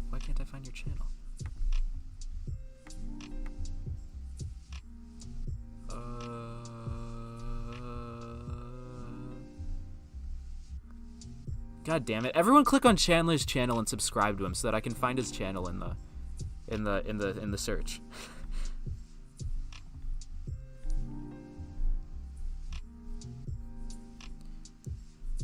Garrett, that's just pragmatic arguments. We don't care about those. Use ethical arguments. When did I make a pragmatic argument? Who did I make a pragmatic argument against? It's got to be in my subscription somewhere. There it is. Yeah, Chandler. You have the 3 R's. I forget. I was just typing your name in this comment. How many YouTube channels do you have? Holy shit. Alright. You have an Atlas Shrugged parody? Where is it? Oh, I like this one. I like this video. What are you going to do? What have you always wanted to do? Do you have a passion, music or video production, editing, writing? Here's an opportunity for you to get busy doing that. I want to see Chandler. What about Chandler? Why doesn't he talks, he always has an opinion to share. Why doesn't he make a video? Okay, fair enough. Hello there. Hi. My name is Chandler, more commonly referred to as your mother's handler. I think it's clear now the obligation's on me to reply to this request from Rucka Ali because this is so low. Everyone knows if Rucka tells you something, to ignore it would be, well, unbecoming. So I want it on the record. I'm not a dirty neckbeard, and I don't think I'm the smartest person ever. But I don't really post about philosophy. I talk about video games. That's what's fun for me. Yeah. Everyone else does a better job than I would do, filling that space left by Charles II. So thank you to the people who nihilistic filth. Set the record straight on metaphysics and epistemology. That's great. I'll be on the bench sitting as a cheerleader for the builders, producers, and most of all, the thinkers. I mean, you can watch my stuff if you have time to kill. You just might determine that it's nihilistic filth. I know the ending. I know the ending. Hell yeah. That's so beautiful. Chandler has the best channel in all of objectivism. What else? Oh, I watched this video. Why does it only say I've only watched part of it? I've seen the whole thing. Don't worry. Who else should I watch? Fuck. Oh no.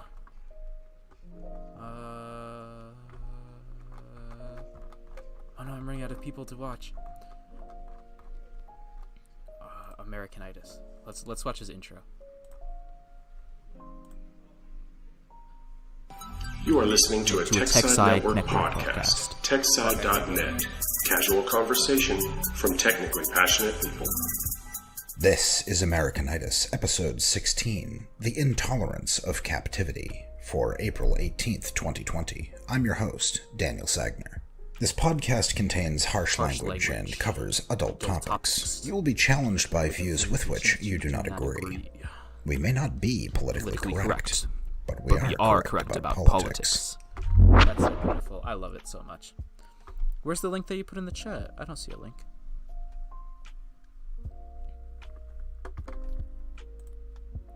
Oh man. Everybody, go check out Chandler's channel though. Very fun stuff. Oh, this is a great channel as well. Let's watch this. You will be challenged by views with which you do not agree.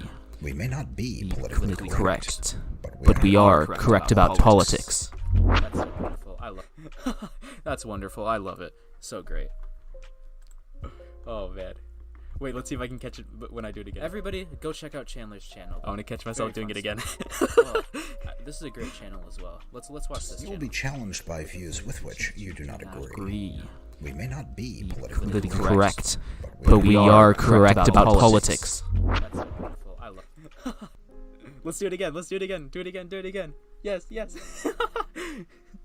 again. Oh man. Wait, let's see if I can catch it when I do it again. Everybody, go check out Chandler's channel. I want to catch myself doing it again.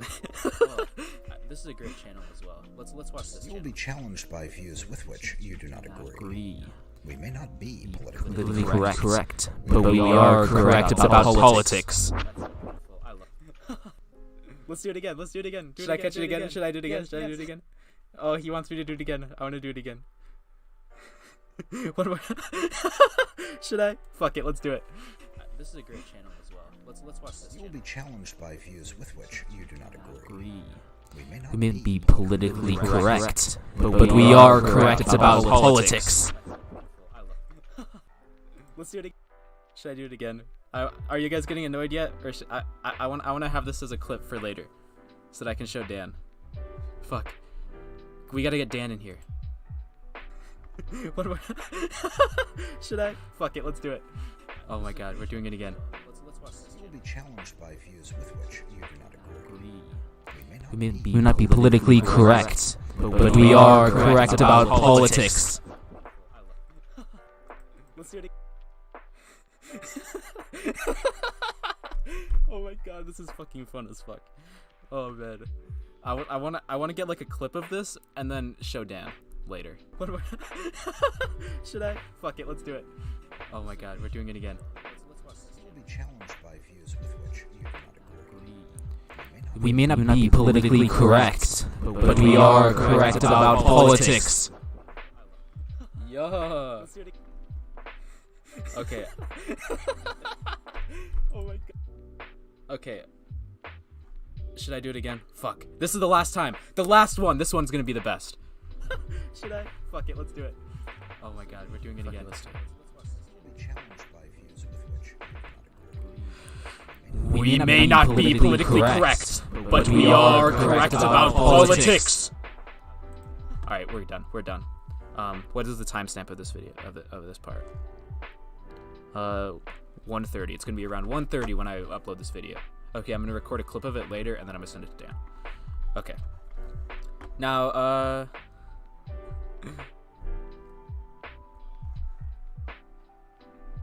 what should we watch? Someone said Incredibles, Ayn Rand, and Objectivism.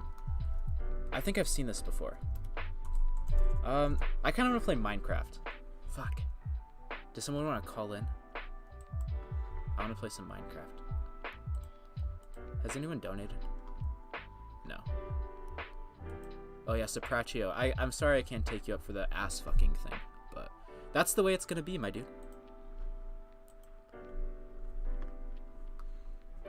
Alright, let's see if I still know how to play Minecraft.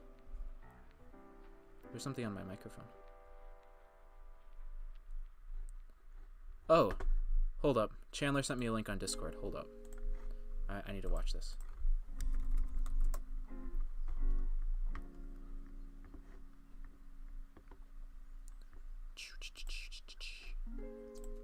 There we go. You sent it? No, you did not. Send me the link, Chandler. I'm waiting for you.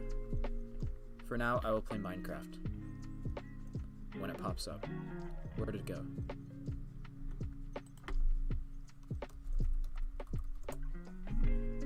Wait, no, where's my Minecraft game? Atlas Shrugged parody, let's go. How many accounts do you have? Oh, there it is. There it is, there's Minecraft. Okay, we'll watch this.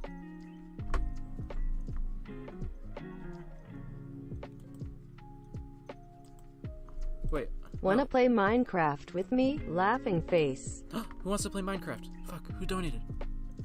Wait, what's happening? Why does it look like this? Daniel Krause donated $1. Yeah, let's play Minecraft, man. If you have a what's it called? If you have a server, I can hop in. I will play with you, my dude.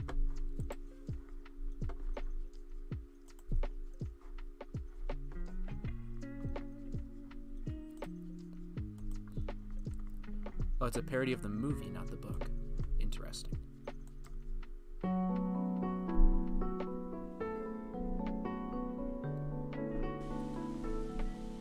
The country is in trouble.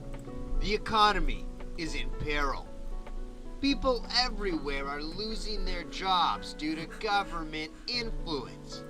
The most reliable form of transportation, railroad, is beginning to diminish. Boats are on the land. Metal is rusting. Old people are everywhere. And a destroyer is slowly taking the great minds of industry. No one appreciates my hard work.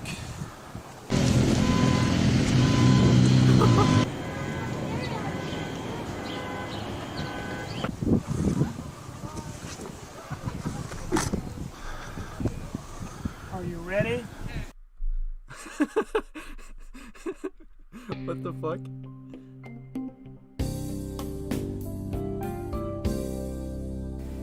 Engine 1 leaving station. Oh my god.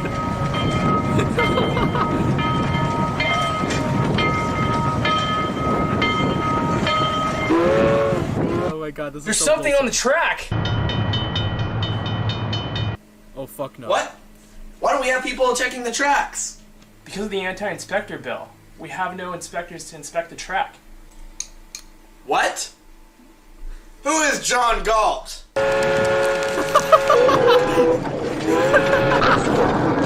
Cringe. Randians are cringe cultists worshipping Satan. Whoa, what the fuck? Yo. Shut the fuck up, Chandler. I'm not even a fucking Catholic. What the fuck? Oh my god. Fuck. Brian said, Garrett, should I drink bleach or just stick to Tide Pods? Yo, man, I don't know. Tide Pods are effective, but like if you want to go to take it to the next step, to the next level, you got to do the fucking bleach. Bleach is fucking amazing. That's one of the most efficient ways of killing yourself. The Tide Pods, they're all right, but like if you want to have the real experience, you got to drink bleach. You got to drink bleach.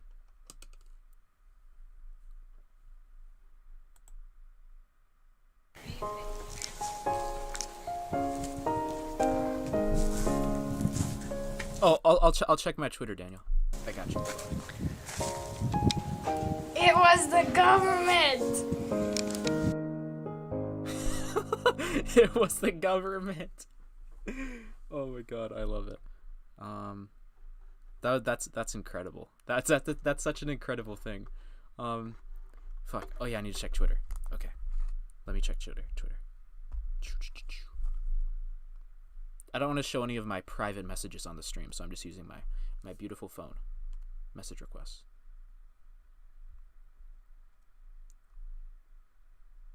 Accept.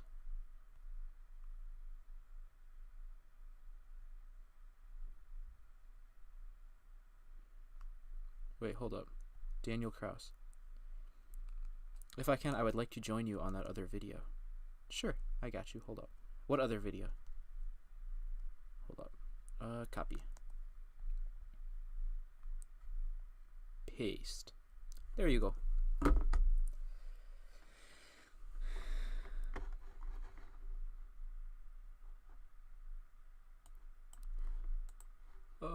Oh, Blue Kirby messaged me. Hold up, let me check my Discord. We might have a whole squad pulling up to the video. Oh shit, what's up? Hey, what's up, man? Can you hear me good? What? Yeah, I can hear you. What accent is that? I'm Slav. Slavic. Awesome. Exciting. Yes. Oh, Blue Kirby wants to hop in too. So we can have a whole party. Hell yeah. Yeah, of course. How you doing, man? Doing pretty good. Just came from work and was watching your stream. Yeah. Where do you work, man? I work in like a small convenience store. We may not be politically like, correct, all by myself, but we basically. are correct about politics. Hold up, I got a message, or I got a Streamlabs thing. Amrith donated $1. We may not be politically correct, but we are correct about politics. That was beautiful. I loved that. That was so fun. Oh man. Let me. I mean, Can you hear me? Oh yeah, what's up? Yes. But my camera's not on. Yeah, we cannot see you. We cannot see who you are. you want to reveal who you are, though, Blue Kirby? I'm trying to. I've been dealing with tech issues for about an hour, so this is really frustrating. For sure. Why? That's all good. USB microphone into a laptop that has a built-in camera and video. Oh. Exciting. Oh, he dropped. Hey, man, So what do you want to play? Or yeah, do you have a mind or what? Sorry, what were we talking about in chat playing? I only have Minecraft. I mean, I have several games, but it's your stream. What do you want to play? I would like to play Minecraft because that's the only game that I have, but I don't know how to like invite people to a world. I mean, I haven't played it for some time, but I'm not sure if you can in single player, like if you can invite people without Minecraft realms. You could, I mean, you can technically do it through Hamachi, but I don't think we want to deal with that. Huh. Yeah, because it says I can add server, but I need like a server address. I mean, we could join some server, like some survival server. Yeah, I don't know how to do that though.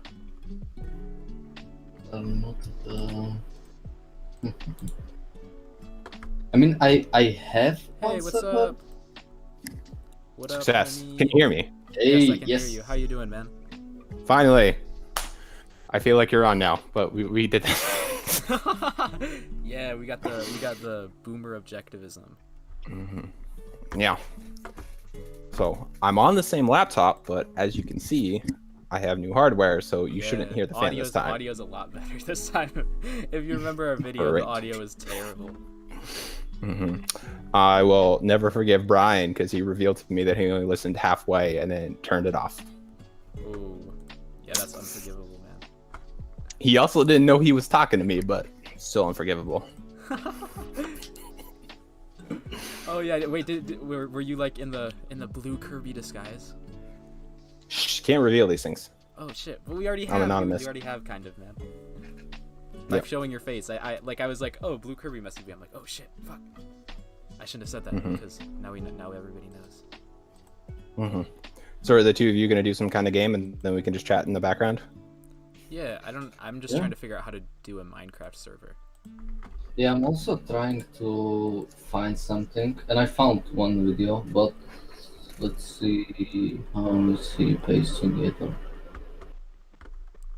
How would you make the Minecraft server objectivist? I have no idea. mean, by nature, default. No, there's an objective Minecraft world. No, Minecraft is objective. Minecraft is Minecraft. Yeah, I would say so. Because we're creating things. It's creation. Yeah. I mean, you take coal and then you just compress it and then you make diamond, right? That's how it works in the real world too. Oh yeah, that's not how you make diamond in Minecraft though. You can do it with mods. There is a mod where you can make diamonds from coal. Yeah, but I don't want to break my computer with with mods that have viruses. I don't know how viruses work. I don't know how computers work, to be honest. I can see that. So let's see. I'll try creating the world, and I'll look into how. Because like, if you want to, if you would like to, you can download Hamachi, and we could join with that. Do what? Do you know what? Do you know what it is, Hamachi? No. Basically, like I do not really understand it, but it's basically we would both connect to one IP, and it would seem like we are on the same Wi-Fi, so we could like connect through LAN. If you understand. Yeah. I don't or know maybe what someone. I mean, we can try. I don't know anything about that. Am I gonna get hacked by you all of a sudden because you're just tricking me because I don't know what's going on? Oh man. It sounds like someone is just using a VPN to connect to the other person's computer. I mean, I have VPN, so but I'm not sure how can I do that. I do not either. Wait, let me see this. I'll look into this and I'm Michael Nature's and yeah. I almost banned Diego because he said dis giga, but I thought it was an N instead of a J. So. Oh my god. I'll put you in timeout, Diego, if you ever say anything like that again.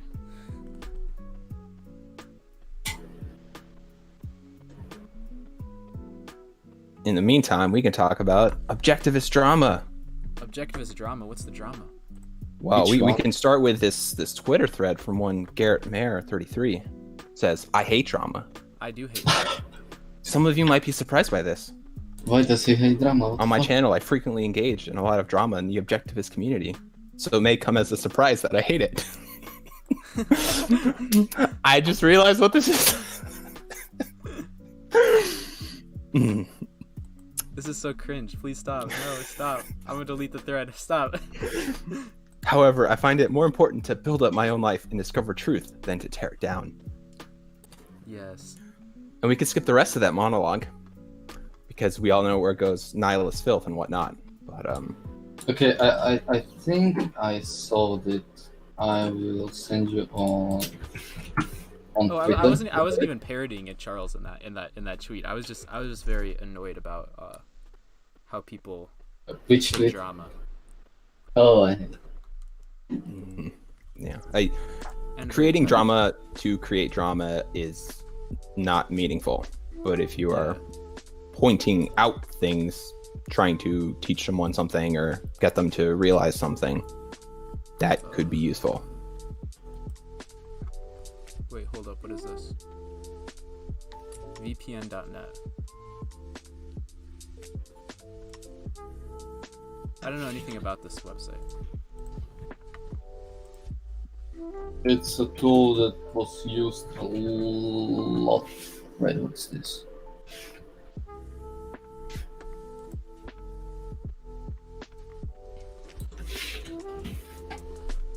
Hey, don't call me cringe, Diego. That makes me feel bad.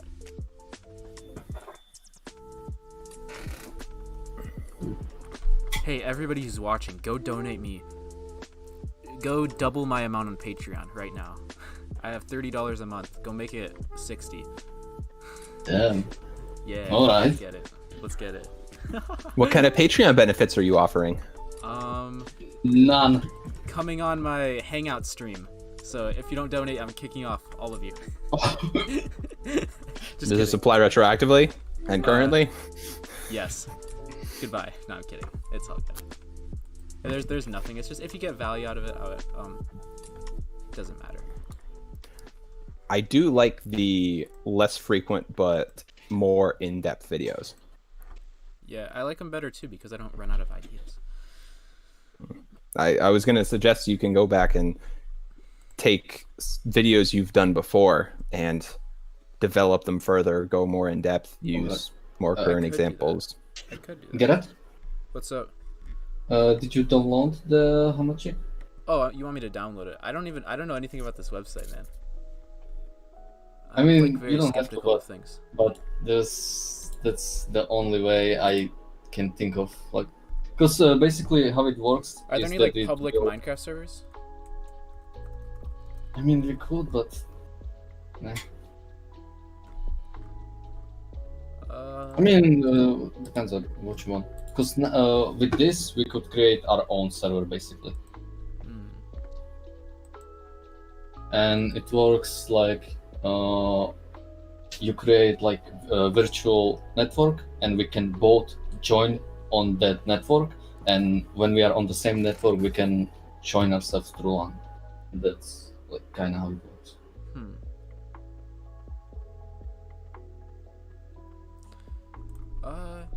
Yeah, I mean, I guess we could try it. Fuck it. I just don't know anything about the website you guys are using, or you're using, so I mean, we could though, if you want to. I mean, if you trust me, you can do it. Cause yeah I mean,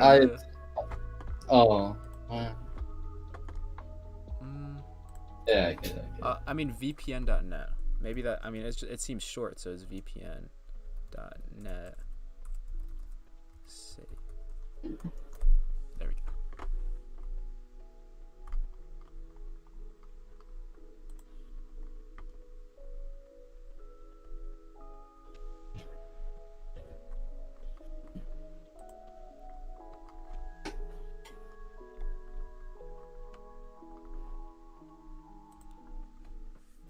Give me a second. I'll probably download it. We'll see.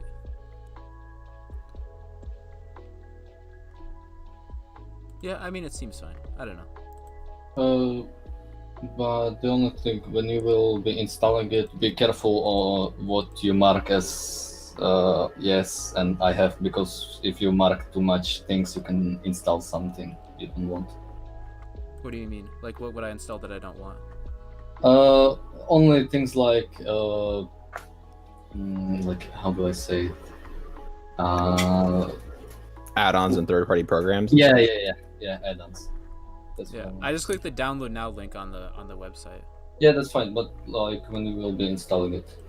All right. If the stream goes down in 10 minutes, you'll know what's happening. Be sure to like and subscribe now while you still can. Be sure to do that now.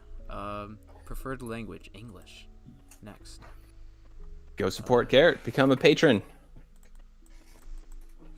Do you pronounce it? How do you pronounce that word? Patron. Okay. Diego keeps saying Patreon. No, it's Patreon. That's the name of the service, the website. Yeah. What is this license agreement? I assume anyone that's on there is a patron of the arts. Yeah. Let's read this license agreement real quick. Make sure that everything is okay. Quality programming. Terms and conditions. Access and use of services. 1.1. Right to use services. You agree to use the services in accordance with... It's probably fine. Alright, yeah, I don't see anything bad here. Okay, we're good. I have read and agreed to the terms of the license agreement. If I'm signing my soul over to the devil, this is live on YouTube forever, so... If anything happens, I take it on myself. Alright. Wait, New Patreon tier level, support Garrett so he has enough money to rebuy a computer. Yeah, and all the stickers. I don't have to take off all the stickers on the back of my computer and then put them back on a different computer. Oh, I'll just rebuy them all. So nice. LastPass. Ooh, should I install LastPass with it? Yeah, let's do that. Yeah, no. Do I want to let it make changes to my computer? Hell no. Wait, it didn't. It stopped being downloading. I didn't let it make changes to my computer. Now it's not downloading. What the fuck? No, because there was only permission from... That's how you install the program. Wait, why would I want to give it permission? Because... How much do you know computers? What is even a computer? Oh. The superposition of the binary state of being both in a 0 and a 1 at the same time. Oh shit, fuck. I think that's what that was the answer I was trying to make. I was trying to do like a Schrodinger's cat type thing where it was both yes and no. There's nothing like that. No. I mean, we deal with contradictions all the time. Like right now, I'm in an Internet Explorer browser on Google Hangouts, and Google doesn't like that. Okay, so now what do? I got it downloaded. Now what happens? I was okay. Start it. What? Oh, click the power button to get started. Okay. And then when it asks for your bank information, be sure to put the full number in there, including routing number. Alright, for sure. Oh, and mother's maiden name. And home address. And then also your address when you return to college. Wait, what the fuck? Some weird shit popped up on the side. It was like talking about networks and shit. Alright. Do you have something like join network now? I have to make an account, but I don't want to give them my email. Do you have a throwaway account? Yeah. I don't know if I do. I'll make a quick AOL throwaway account. What is this that you speak of? I make fake emails on AOL all the time, but I forget. That's a government agency, I assume. 3 letters in a row. Yeah. Meaningless. Doesn't do anything. Okay. Hold up. Let's do create an account. The Association of Online Learning, which would be taking off right now in the quarantine that we're all stuck in. Nobody can go outside unless you're in Minecraft. Then you're outside in the digital world. Big penis 69 at AOL.com. Oh shit, that email address is not available for sign up. Fuck. 6969. There we go. Oh, somebody already has this email. What the fuck? They just add like a small x, big X at the front, and then big X, small x at the end. I just did it. Big penis 696969 at AOL.com. There we go. All right, what should my password be? 1, 2, 3. I like one gay adult.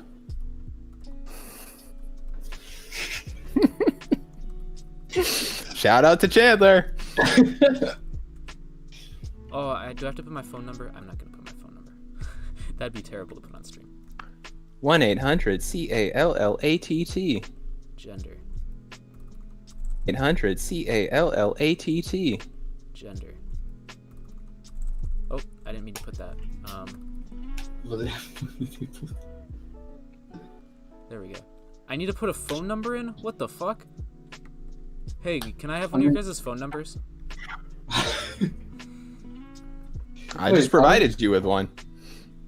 Aren't there sites for just random throwaway emails? Like email generator? Alright. Clearly, you don't spend enough time on Reddit because you already have a throwaway account there and a throwaway email attached to that account. So then you can go onto Reddit and post all of the weird nihilistic thoughts that you have that you just need to vent out into the aether, but you don't want them to be associated specifically with you, Garrett Mayer. Yeah, I've made throwaway accounts before, but like I just don't remember any of the passwords. Maybe I have passwords hidden somewhere. It sounds like you could use LastPass then. It might be helping you. I could use LastPass. Shit. I know someone that uses it. This person finds it useful when on different computers. Oh, I actually found a fake email. Hold up. I found it in my notes on my phone. Okay.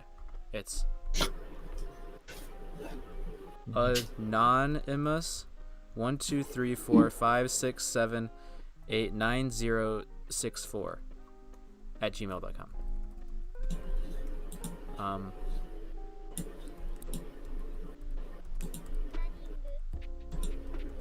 There we go.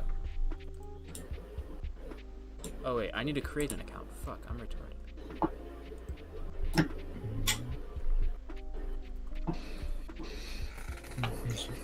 By the way, do we have the same version of Minecraft? Do you have Java? Yeah. Perfect. I mean, like the actual version, like 1.15.2. Oh, I'm just doing the last snapshot right now. That's what I have loaded. I can load up 15 or whatever in the launcher, but oh, okay. I think you can switch to the last snapshot too. Okay, I can switch. Minecraft.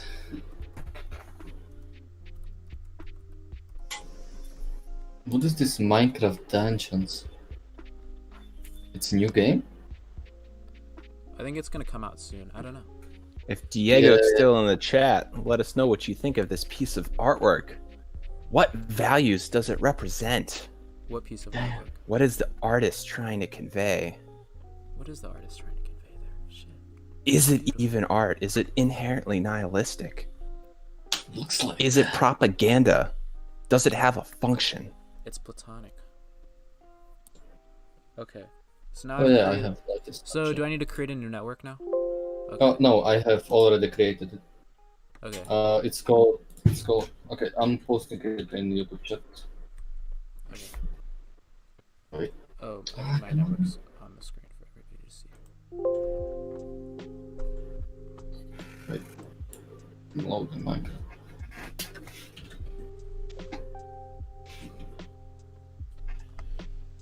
So Garrett, do you have any plans tomorrow, Saturday, midday? Object to craft, and it's 1 to 3 is password. What's up? What's the network ID? Sorry. Objectocraft. Objectocraft? Yeah. And the password is 123? Yep. Everybody jump in. The more the merrier. Why is if you have Minecraft. What's happening? Is anything capitalized? Yeah. The first one. O is capitalized. Sorry. There we go. Damn. Oh. Okay, so now now it should work. So, all right. Let's say I'm gonna create ball. Let's go with random seed. Survival.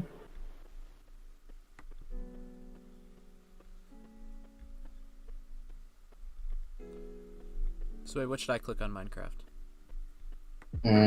Just go right now. Go into multiplayer. All right. And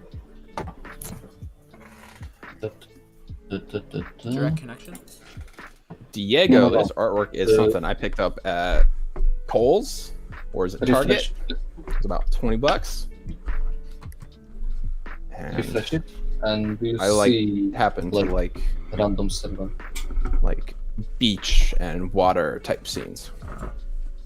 It's very serene, and as you can see, the bland nothingness of the wall happens to match. If you don't see anything, the sand color.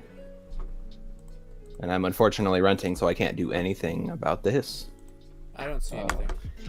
On Twitter you have IP. Try connecting to this IP. Yeah, what do I do with the IP? Oh, you go like direct connection and you just put it in there. I'm gonna go with reprint. Anything that's probably being sold at like Target or Kohl's is probably mass produced, so it's not an original. I'm cheap. I'm too young to be a successful objectivist making lots of money and bankrolling ARI. So I can only commission parody artwork. So wait, Gara, do you have IP? Yeah, it says I'm connecting to the server right now. Okay.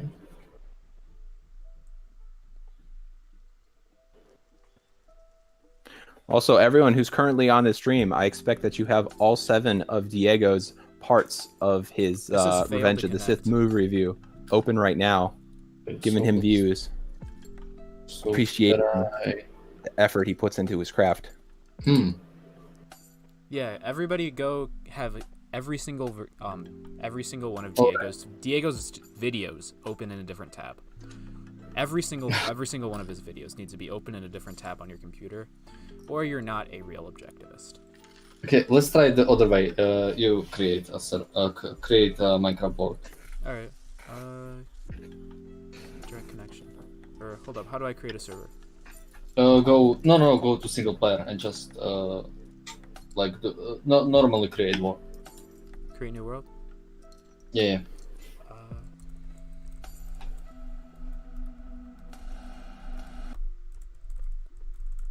You can't just create a new world. Existence exists. For real? What the fuck? All right. You're just breaking tenets of objectivism, and it all falls apart right here. I mean, how do you know there are no more worlds? Right. I created a new world. Okay, and now go escape and open to LAN. Just click. Oh yeah, I know what you. Okay, what are you doing right now? It's loading up the world right now. Okay, tell me when you are in. You're creating a new existence, and then you're going back out of that existence to something outside of existence. We're just breaking all of the tenets here. I am God. You're also going to tell me that the people inside of Minecraft are not conscious, right? Just conscious is no longer a thing. They're not. I'm sorry, man. This is how objectivism lost long term. This is how we know Diego, objectivism is false. Diego, I would like to go on to the server, but it takes like several hours until you can connect to it.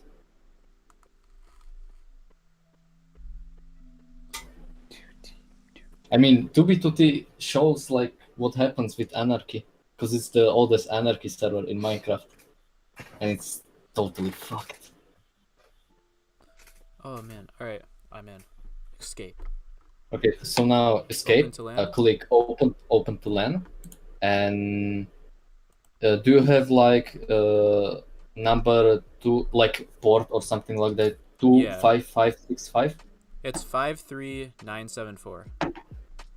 53974. All right, and okay, and create like create or open to LAN. Just click something like done. I'm not even not sure what exactly. But yeah, start landlord. What? Oh wait. Okay, I'm watching server. I'm watching stream. I think I should be able to do it now. If I'm not, and if not, I'm gonna be really sad. Let's see. Now I move into the even more interesting part of the stream where Garrett enters an MMORPG quest in Minecraft. And he thought he was going to end the stream at a reasonable 5 p.m. Central Time. But no, we're going all night. All night. Until midnight, boys. Hell no. Don't stop there. You're going to stream until Diego's show starts tomorrow. And then you're going to jump on his show. No break. You can do it. Am I going to go on Diego's show, though? I don't know. I thought you liked drama. That's what his show's all about now. Oh, that's true. That's true. I don't know. I think tomorrow I was gonna go like do shit with people though, but we'll see. I might go out for a run. Smart person told me that one time. Go for a run. Let's go. Record yourself with your phone in hand. I will. Do it. I'll do a live stream on the run. But make sure you wear a mask for safety purposes. The corona is all around.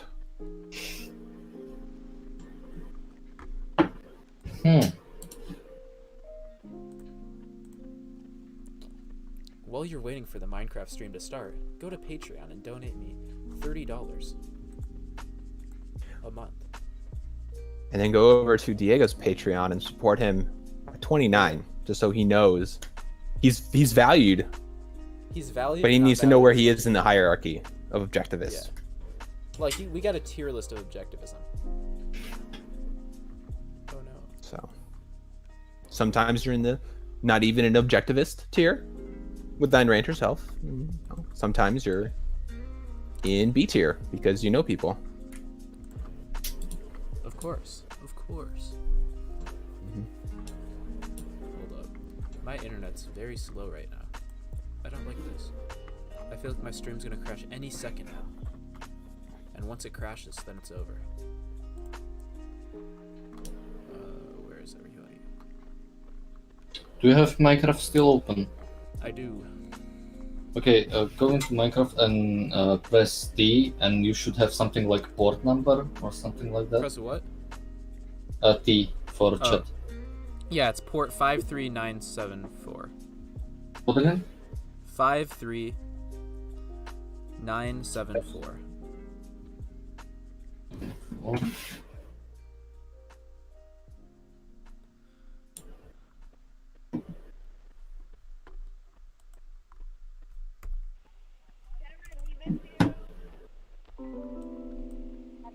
It's gonna be night. Just kidding. Not yet. And now Garrett will relive, chapter by chapter, the introduction to objectivist epistemology. He is a brand new baby, born into the world of Minecraft. Yes. And how his senses engaged. Concept? What is this thing? He's perceiving green pixels around him. What does it mean? He'll figure it out in time. What the fuck is this creature that I'm punching? Well, I need to find others of this type to be able to categorize it. Oh, there's another thing. I think I shall call it a African American.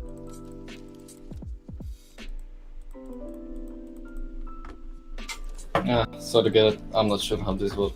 I cannot figure it out. Shit. I mean, we can still join some random server. I'm going. I will try to find some. Let's see.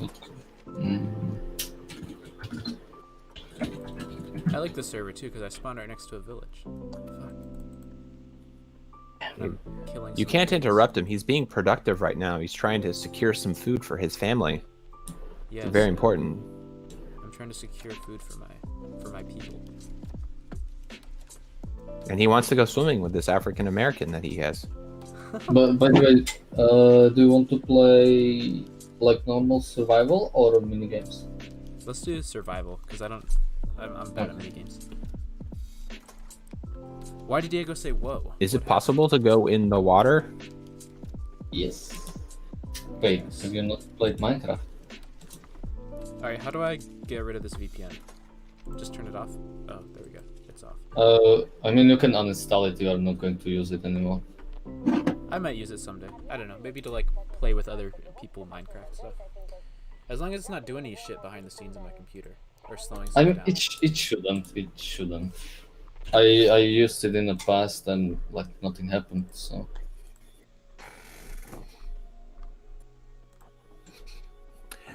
Garrett, is there any artwork on your campus that you appreciate and enjoy walking by and taking in the value that it offers? I mean, there's some sculptures and stuff. There's actually, yeah, I mean, there's all sorts of stuff. That's beautiful. Oh, there's one sculpture that's not really a sculpture. Hold up, let me see if I can show it on screen. A is A, so it's either is a sculpture or it isn't a sculpture. Well, we'll let Diego decide if this is art or not.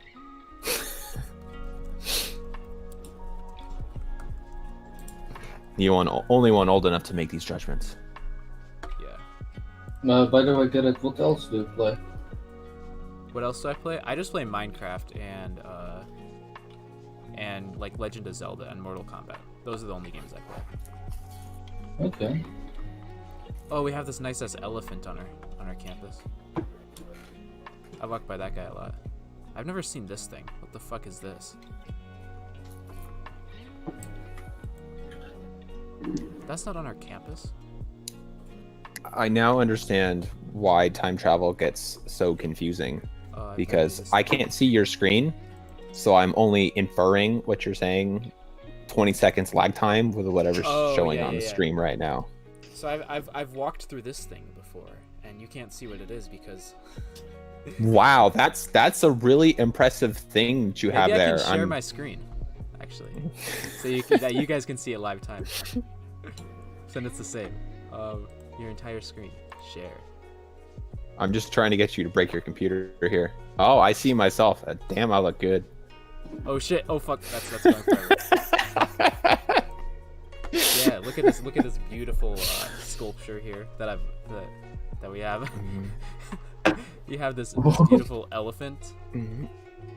Very beautiful. This thing doesn't even exist. I've never seen this before. Where is this? Actually, maybe I've seen it. Fuck it. I don't know. I've seen this before. That caption said Jewish student, but it had a sculpture. Is that sculpture supposed to be of a Jewish student? Which one? The last one you were on. Oh, this one? I don't know. Yeah. Let's see. Yeah, it just says Jewish student. Let's see. I like Jews. Jews are great. AL wants to join the server. Yeah, man, I can let you in. I can let you into the hangout if you message me.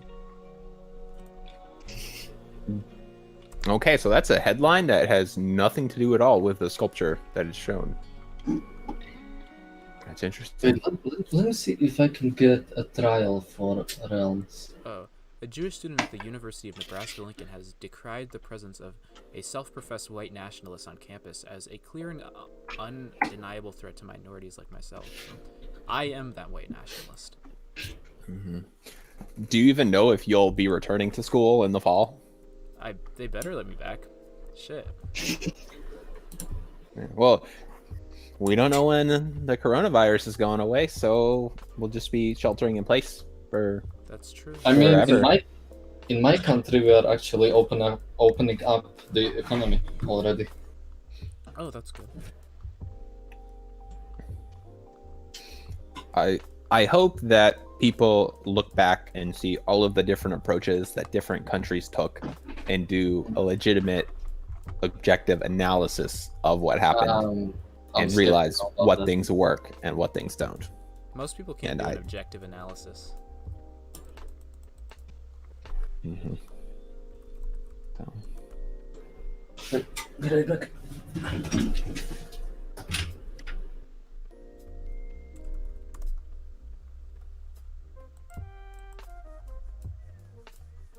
don't know where it is. So, Garrett, I think I solved it. Did you? Sweet. I can create Minecraft realm. Do you know what it is? Yeah. I've done that before. That was a good thumbnail. Wait, you have it? Well, I don't have one right now. Oh, okay.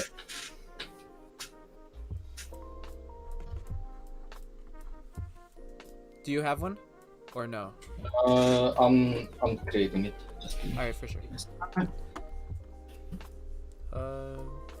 I'll have to reload Minecraft because it doesn't work with a snapshot.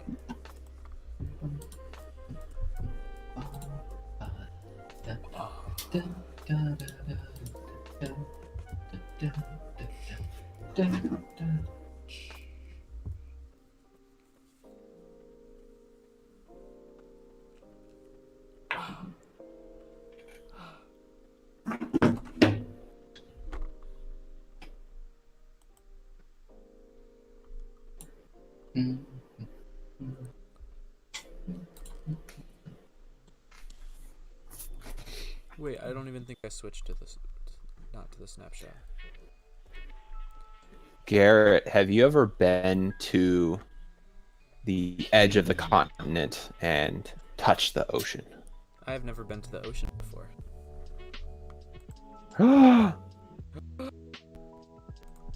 Yes, you can't have really lived then.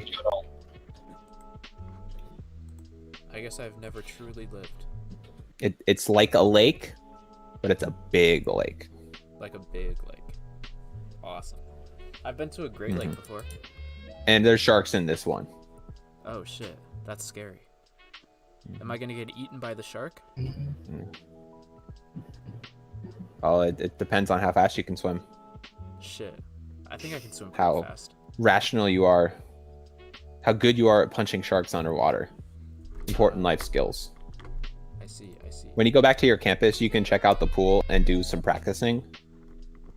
Oh, so don't worry, I will. They'll have I got it. options.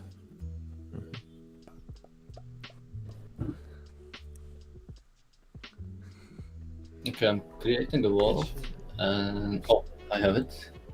You have it? Sweet. So, yeah, I'm just not sure how exactly can you connect to me.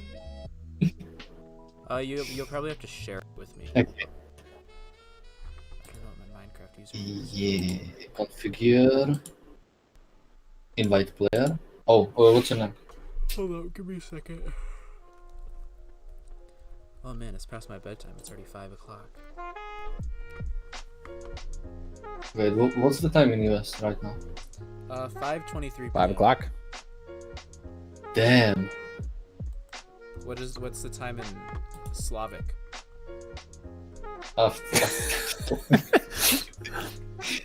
Yeah, one big country, just Slavia. Yeah. It's after midnight. After midnight? Holy shit, man. Yeah, but my username is Garrett_M33. What again? Wait, can you just... He is the 33rd in a line of Garrett Mayers. There's Garrett Mayer Sr., Garrett Mayer Jr., Garrett Mayer Jr., Triple Jr., Quadruple Jr. It just keeps going. There's a lot of them. Wait. Hello. Can you type it somewhere? Your yeah. Where can I type it? Your trial has ended. Oh yeah, it's ended on my other servers that I've. Yeah, but I have it, so.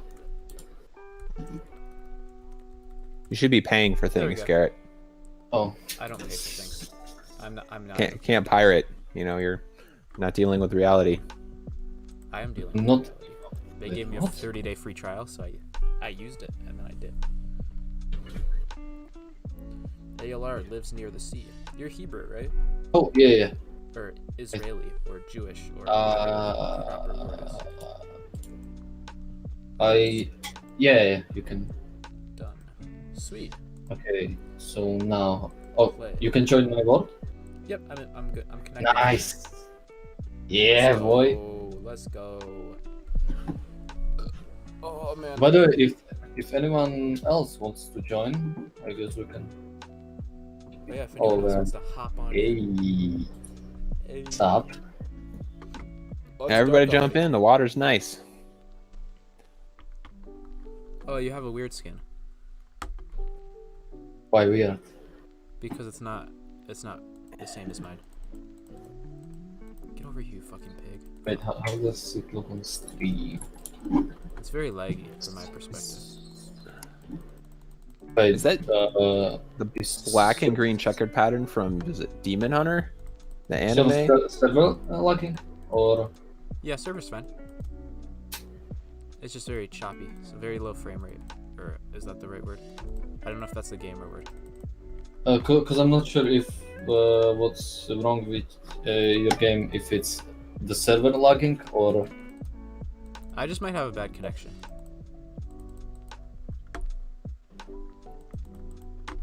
Yes, I killed a pig. Wait, Demon Slayer was the name. Maybe just change your video settings, because I think Minecraft sets render distance really far, and it keeps the FPS down.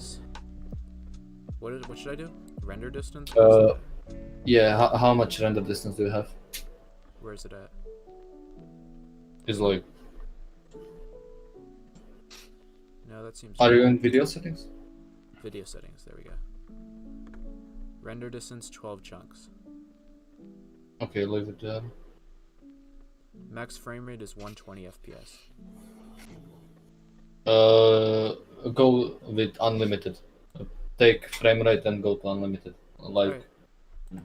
Alright. Oh shit. And also...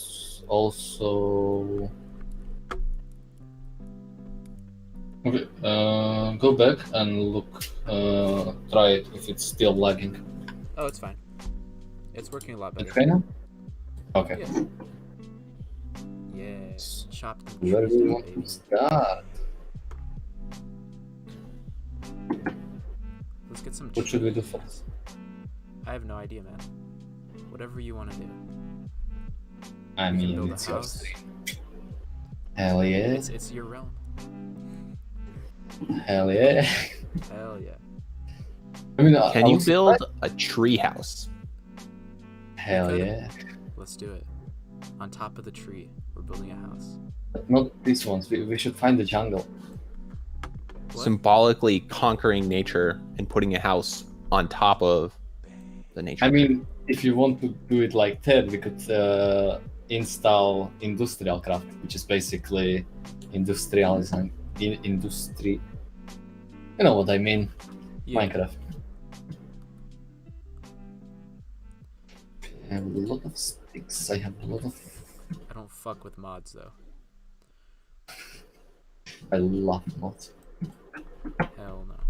And I used to play so much Minecraft back in the days. I don't play Minecraft very much. I play occasionally. How do you cut the bottom part off of a tree and it just floats there? What is this madness? It's Minecraft. It's not reality. That's how it works. Reality isn't real anymore. Yeah, we're breaking all of the rules today. Tune in next time where Garrett talks about how much he loves Spinoza and that it's actually true. Oh yeah, I love Spinoza. Spinoza is such a great man. Oh, it's already. It's so. Ooh, an apple. Apple. Yes. Where should we go? Wait, we should first craft some tools. Yeah, every time I see that other character, it reminds me of Demon Slayer. Yeah, green and black checkered coat. I mean, it's him. I based this skin on Man, I don't even remember. Does that mean that Garrett is Nezuko then? I mean, we can convince him to take that skin. Nothing. Just say yes. No. I don't want Why not? I'm scared. You shouldn't be scared. I'm very scared. Just a little bit of role playing. Yep. You will have a nice skin. Everyone will appreciate it, especially me. Wooden tools, baby. Let's go. What? Why? Why did you craft so many sticks? Because I like sticks. Deforestation. He's causing climate I mean, change. I already have. Oh, coal. Now we're talking. Where's coal? Where did you find the coal? I'm here. I'm mining cobblestone so we can make stone tools. Hey, here I am. Look at. Back. Here I am. Here. Okay, I will craft all stone tools for us, and we can go explore after that. How many apples do you have? I can't see because my screen sharing thing is there. Wait, give me some of your sticks. I have 3 She apples. Okay.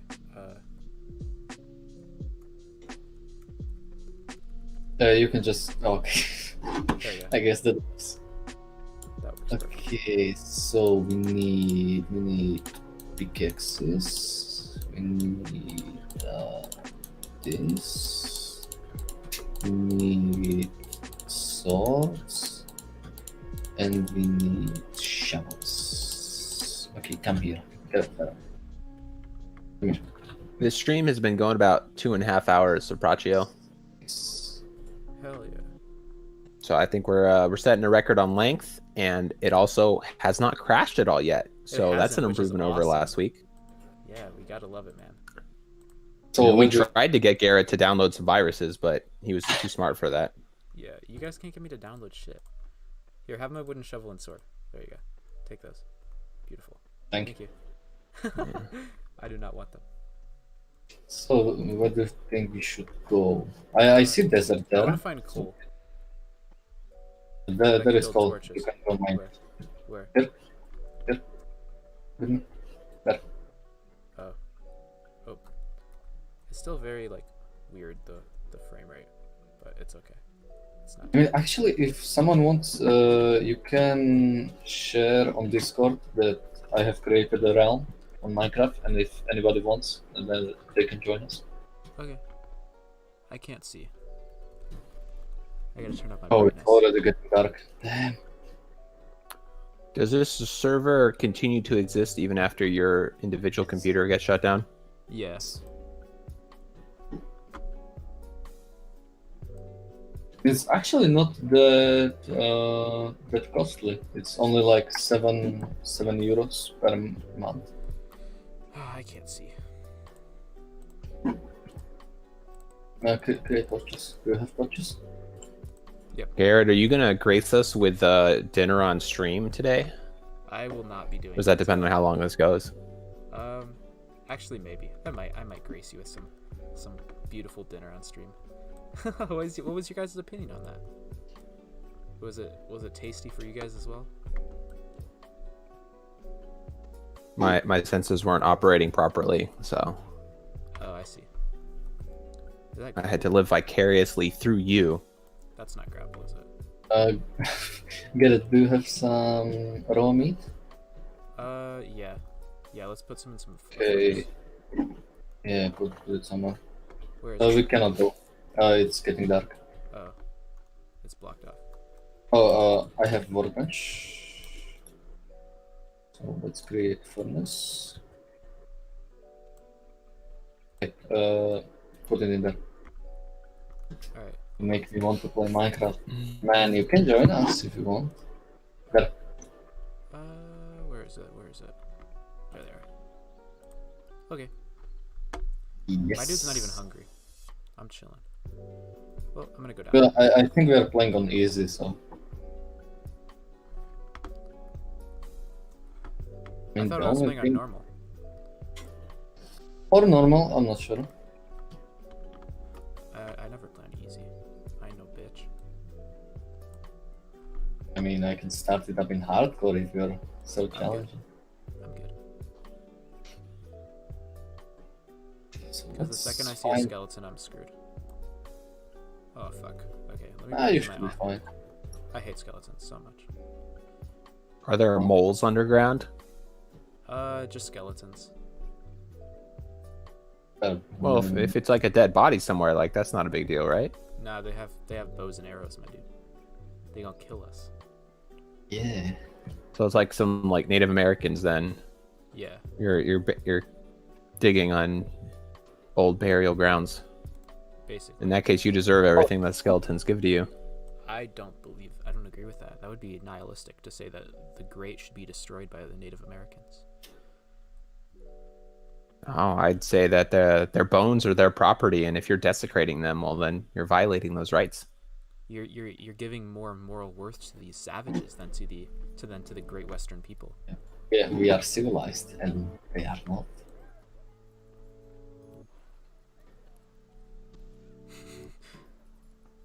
So, how do you plan for your body to be disposed of? I don't care. What? I mean, the same thing that. Wait, what's his name?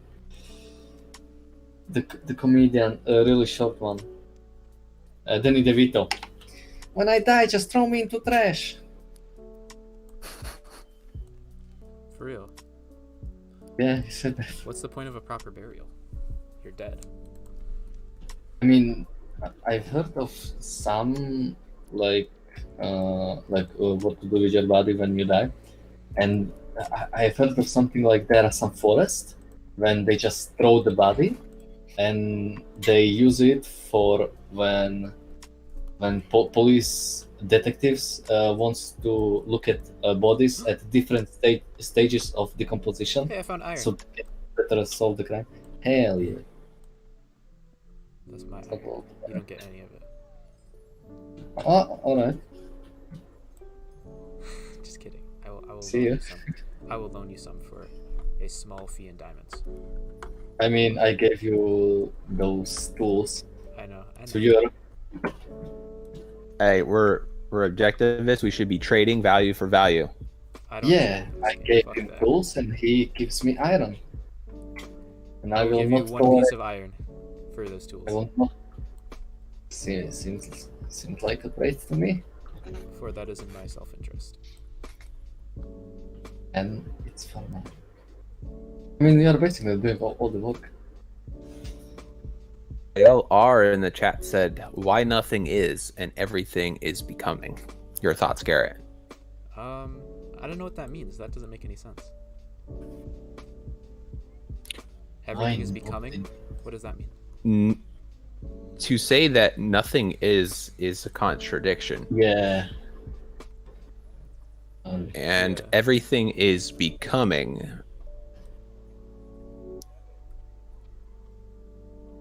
Is also vague. Sure, things are changing over time. What's your plan right now? Change means that nothing exists, though. Don't you remember, what's the dude's name? The dude who said everything is water? Thales? Or no, not Thales. Heraclitus. Heraclitus said everything is fire, and everything is changed. That's what he meant. Wait, let me remember Raka's song. Yeah, it's Heraclitus who says that everything is changed, and then it's Parmenides and Zeno who say that there's no such thing as changed. Zeno said there's no such thing as change. He got wrecked. But We know he invented the dialectic. When there was democracy, there was Democritus. He was wrong about some shit, but still they call him data science. Actually, the karaoke to Rucka songs. Next stream. Yeah, that'll be the next stream. We'll play Rucka's songs and sing along to them throughout the stream. It'll get a copyright strike, and you won't make any money on it, though. But Rucka will make money. I don't make money on those. I mean, Rucka deserves all the money. Ooh, I found some lapis lazuli. Whatever the fuck that Damn. shit is. Wait, can you mine it with stone pickets? Yes, I got some. Okay. How low? Oh, I'm gonna mine some diamonds with my stone pickaxe. Actually, there's diamonds right here. Let's go. Stone pickaxe. Oh shit. Where'd they go? Where'd they go? Just kidding. I'm fucking with you. I'm fucking with you.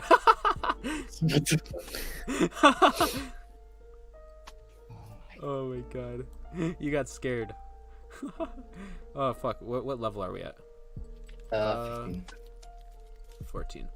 Great. So let's get on 11, and then we'll make a small base. Yes. And we'll put stone furnaces. But also the fun thing about Greek philosophers, right now I'm playing Assassin's Creed Odyssey, and you can meet all the philosophers at that time. And it's actually pretty great, having great conversations with Socrates. Here we are. This is 11. Yep. Now just make a... Is the world of Minecraft built on a flat Earth or a round Earth? No idea. It's flat.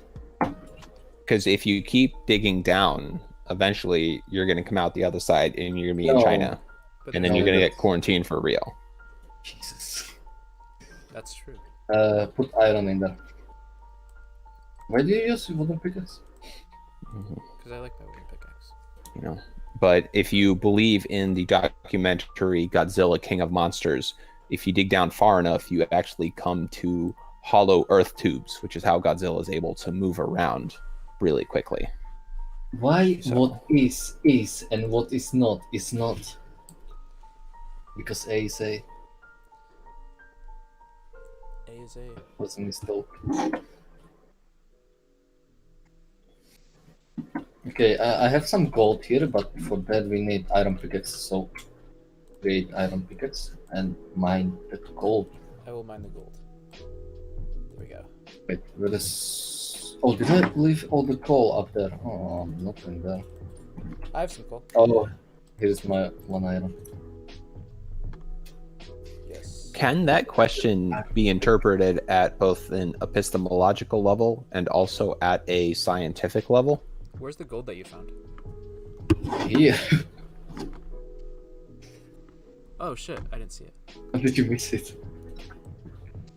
You have to This is the most valuable resource in Minecraft, I would say. Yeah. Oh, Reddit behind it. That's oh shit, redstone. Let's go. Where's I'm gonna get up with my stone. Okay, so we I don't waste don't my have iron. a lot of...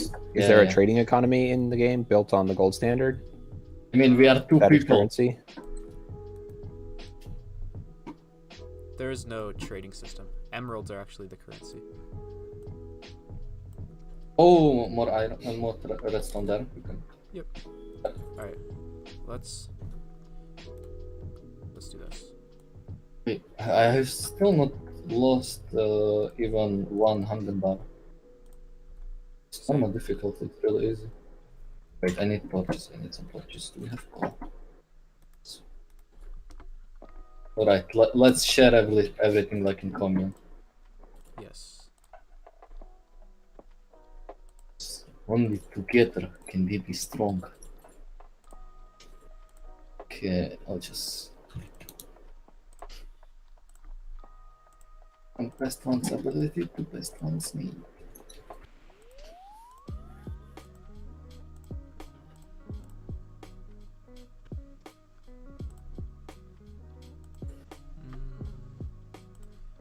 Sugarcane. By the way, Garrett, you're still sharing your screen on Google Hangouts. Do you want to do that? I'm letting Fake Crowder watch. Oh, where'd he go? Oh, okay. Where did Fake Crowder go? No. I'm still here. I just turned off my video to make it easier on my computer. Because I'm not even showing up on the stream, so no one gets to see my beautiful face. You don't need to change it, that's fine. That is depressing. No, he's not showing up on your stream. Wink, wink. Maybe you should do something about it. Alright, I'm gonna go get some diamonds. Whoever gets diamonds first wins. Okay. And I mean, I don't even have iron pickaxe, so... Oh shit, you do not. That's If you were buying a ring for that special person, would you consider buying a synthetic diamond? I mean, I wouldn't be considering diamond at all, probably. But there's more redstone here. We can... Man, I'm so good at this, at finding this redstone. Whoa, lapis lazuli! How are you finding stuff already? Holy shit. Great. I'm partially Jewish, so... You're Jewish? Oh, that makes sense. He is the God that created this existence you're in right now. He knows where everything is already. He's just finding it. He's remembering knowledge that he already had. There was no tabula rasa here. I mean, that is how reality works. I forget sometimes. Tabula rasa. I am the beginning and I am the end. It's like asking why is bread bread and cheese cheese. It just is. Yeah, reality is what it is, not what you want or what you wish it to be. We, as the rational animal, decided that cheese would have certain meaning. There's the concept of cheese would be tied to the verbal utterance that is cheese. Yes, so beautiful. Or queso. Or fromage. Sir. Fromage. I don't know how to do French. French is so cringe. French is cringe. Tune in next time where we try to do really bad impersonations of different accents on the Garrett Mayer Show. Yeah. Subscribe for more content just like this. Wait, why did you leave call here? What the hell? What? Who left call? Here, you just left some call. Oh, his computer must have crashed. I think I'm still here. I hear you. No, your computer crashed. This is a really interesting version of crashing, where I think everything's fine. No, man, you crashed. Listen to me. I'm your philosopher king. Just listen to me. I created this world. I know what I'm talking Maybe this about. is what all of the non-objectivists experience reality as. That's walking around and they. That's why they think that everything is fine, but that's everything is like crashing and burning. It's fine. Yeah. This is why some people like Minecraft so much, because it's not real reality, and this is how they experience reality. So unclear. And... Here we go. We got a math question for you, Garrett. All right, for sure. What is from ILR? What do you think about Gödel's incompleteness theorems?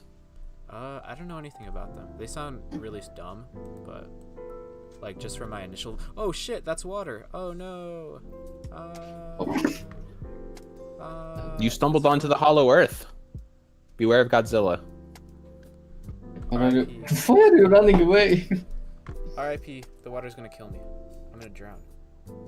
No, I'm venturing out. Can you just put up a wall and stop it? I don't want to. Hell yeah. Man, you have to see this. It's beautiful. I don't see it. Come here. Come look at this beautiful thing. I'll come. Hold on. What did you do? Come with me, child. What happened? Whoa! What is happening? But we're underwater, we're gonna die. You can go back. Just looking if something isn't. Oh, I'm drowning. Yeah, come back. What are you doing? Okay. How long can your character hold his breath? Like never. We gotta get like one of the like things 9 that we bubbles? can breathe underwater with. Gillyweed? Yeah, exactly. I don't know what that means. Oh, that is a special herb that Harry Potter ate in the 4th installment in order for him to grow gills and be able to breathe underwater. Wait, spoilers. What'd you say? Cannot just say it like that. I read Harry Potter, but I don't remember anything from those books. I found iron. Dope. There is a really awesome fanfic called Harry Potter and the Methods of Rationality. And the basic premise is that Harry Potter had different parents that were themselves scientists. And so he then interfaces with the magical world, but thinks about it from a more scientific point of view, and does things like money triage and I guess using magic to do things that humans can't think of. And I enjoyed it. I thought it was pretty cool. Yeah, and it's not mystical either. Mm-hmm. There you go. So it's objectivist approved. Mm-hmm. But I can show you a small trick. Where are you? Like, I would put it under good science fiction, where there is some initial premise that you have to buy into, but then after you assume that premise, from then out, it just uses normal understandings of science in that mystical world. Garrett, where do you usually place torches? What do you mean? Because like there's a cool trick, like always put torches on the same side. So let's say right, always put it on the right. So then when you are going out, you know you have to have torches on your left side if you want to get out. Because that helps when you are lost in caves. Ah, dope. Because it means if it's on the right side, you are going in. If it's on the left side, you are going out. Interesting. It just push you into lava and lava.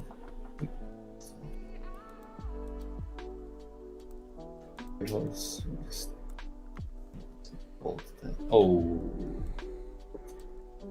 Right. Whoa, you built it where I wanted to build it. Now it's gonna be super dark though. Hold on.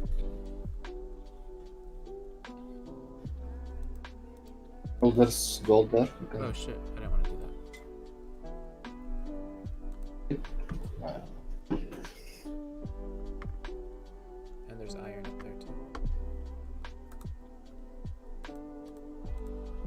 Wait, what's your name? Frank?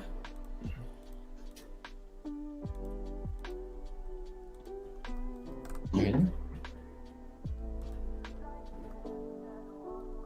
Is he here? What is it post there? Oh shit, there's a monster over there. Okay, protect me. I'm googling. It's very far away though. I don't think it can get here. I don't see it anymore.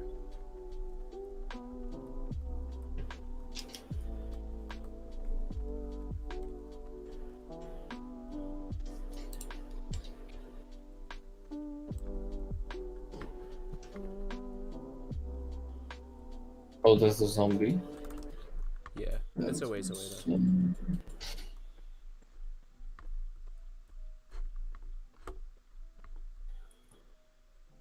Someone posted in the chat something which, according to Google Translate, says Hebrew is a Semitic language, a family Afro-Asian languages known as the language of Jews and Samaritans. Hebrew is the official language of the state of Israel. Why did he post that? Today's knowledge brought to you by Ayal R. Thanks, ALR. I appreciate the knowledge. Okay, let me smelt some iron so I can make myself an iron because also. Okay, let's make more furnaces. How do you survive underground for so long when you have all of these torches consuming the available oxygen? Shut up. We just pray. I see. Yeah.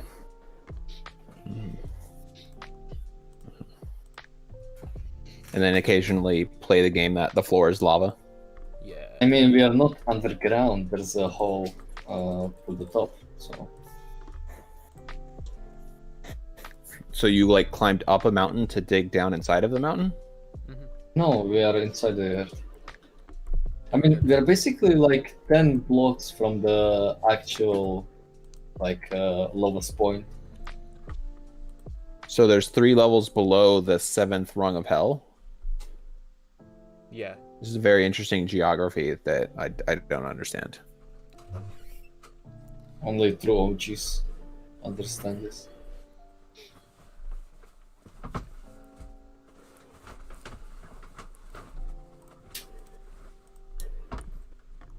Okay, I have iron.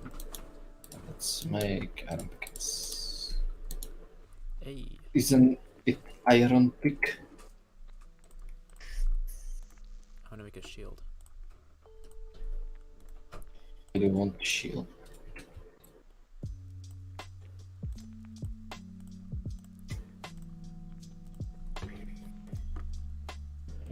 Or torches.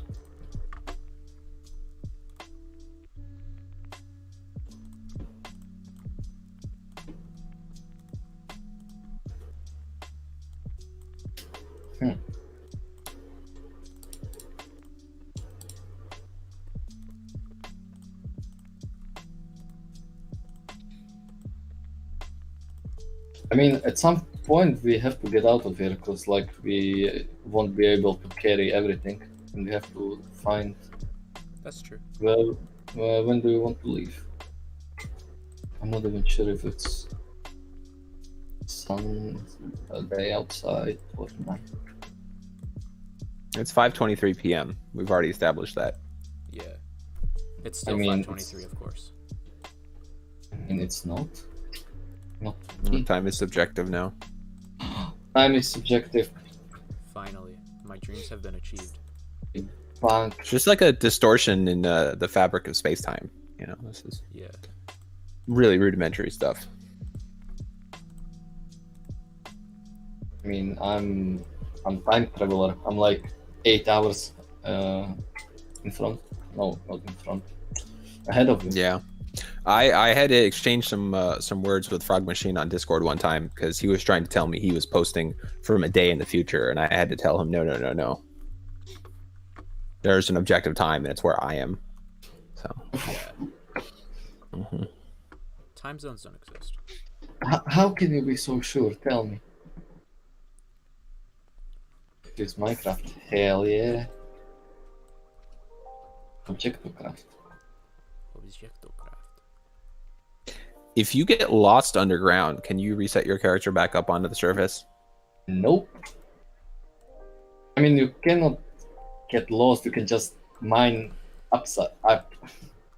And you'll eventually get to the surface.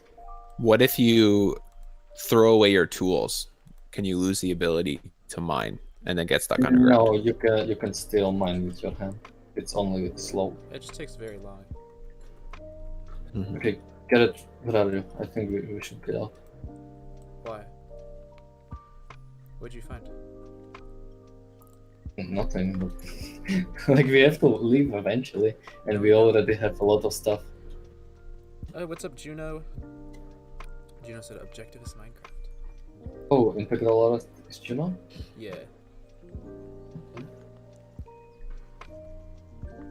Okay, what else do you want to bring? Yeah, let's take everything. Not everything. You can keep the wood if you want. I don't want the wood. And the saplings? I don't want the saplings. Oh, I have to take everything. I mean, we don't have to take the tools, I guess.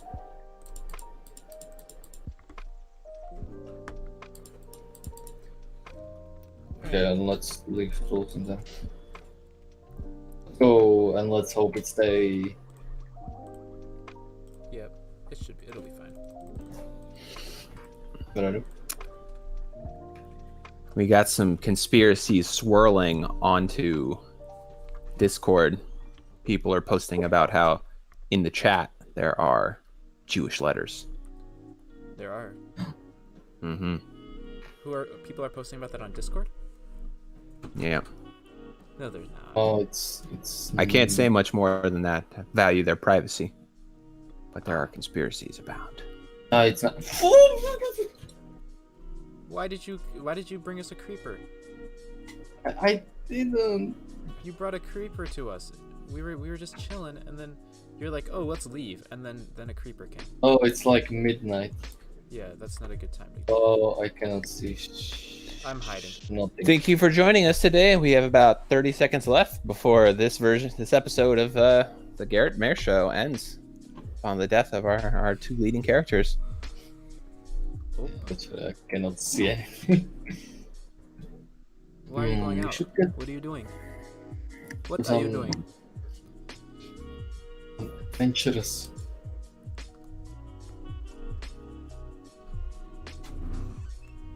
Okay. As Frog Machine says, objectivism does not exist. No. Is that objective truth? Objectivism is just a concept that exists in your mind. I'll take this. It seems they have defeated this thing. Yes, and now we are just waiting. Yes, let us go back up and kill zombies. I mean, I don't have shield, so you're protecting me.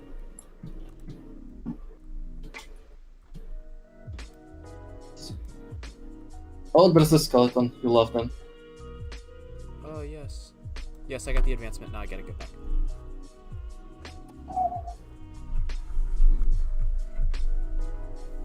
Okay, I think it's... Oh, then is it?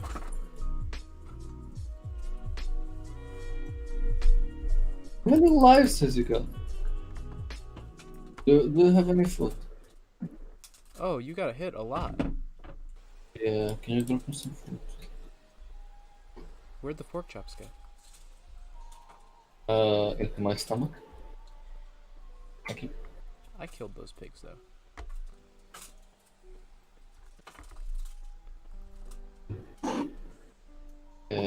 What's the time? Yeah, it's almost... Yeah, we can go. Okay. Go on this... Oh, be careful. Damn, I'm hungry. What the hell? You didn't even hit me. Where the fuck am I? Why are they going after me? I don't know. You created the server. Oh, no. I'm really low. If you die, I get your experience. No, you won't. I'd rather die than let you have my experience. Well, if you die, I get Oh, it. what's that? What happened? Nothing. You died. How did you die? Creeper. This is where our paths separate, gentlemen. I am off to experience IRL. Look out the window, longingly pretend that I could go outside. Yes. I love Get that some feeling. vitamin D from the sunshine. Wait, And then can you realize drop that some of it's my going to get really items? hot where I am, and I don't want to go outside, and I want the AC to be on instead. I feel you. Well, have a wonderful evening. Mm-hmm. Wait, Some yeah. delicious food in your stomach, and good night. Mm-hmm. I'll be sure to record audio of myself eating that I can then play on the next stream. Yes. So everyone Please could do. enjoy it as much as I did. Oh, Cole, can you mine it? Or can you drop me pickaxe? Yes, I can. Don't worry. Oh, yeah, you need a pickaxe. Here, come down here. Grab a pickaxe.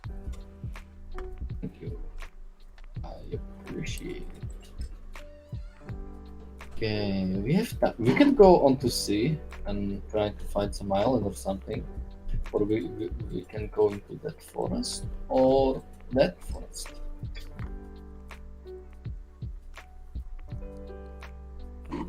So, how does it work right now in America?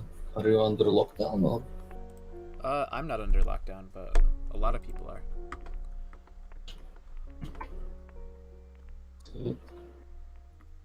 Where do you want to go? Do you want to go there or on boat? I don't care. Whatever you would like to do. Oh, piggy! Bring me. Let's kill some fucking pigs. Oh, wait! No! Don't! Wait! What? Do you have iron? Iron? Yeah. Yes. And do you have flint?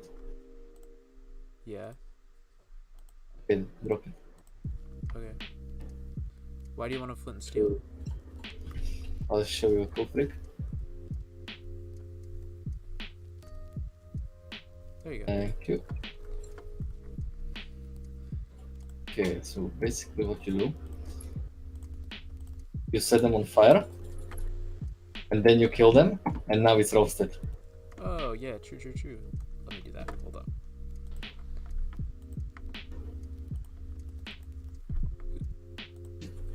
Oh, that's cheating.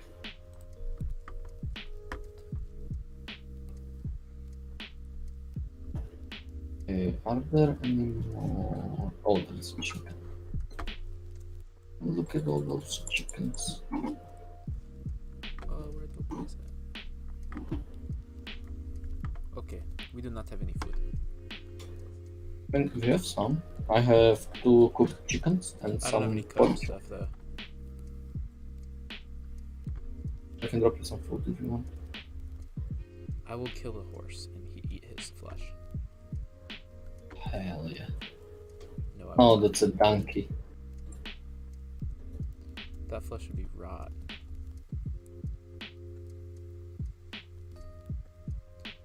Can I burn down the whole forest? Oh, you can try.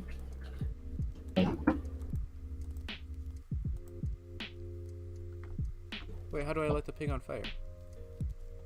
You have to like light the thing under him. Oh, I lit the pig under myself. like, oh fuck.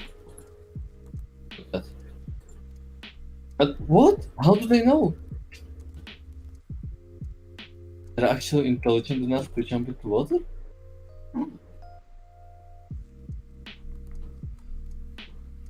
That's stupid.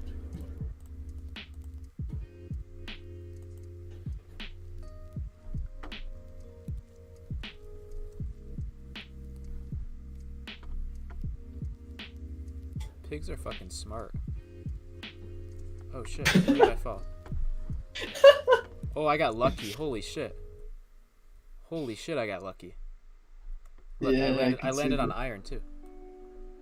Exciting.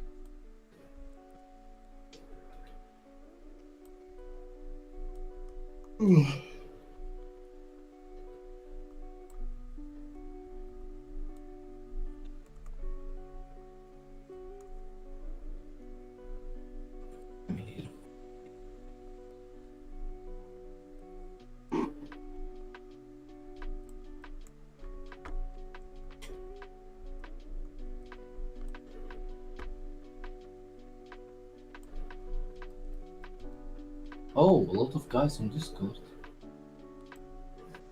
What's happening on Discord? A lot of guys are there. Chatting.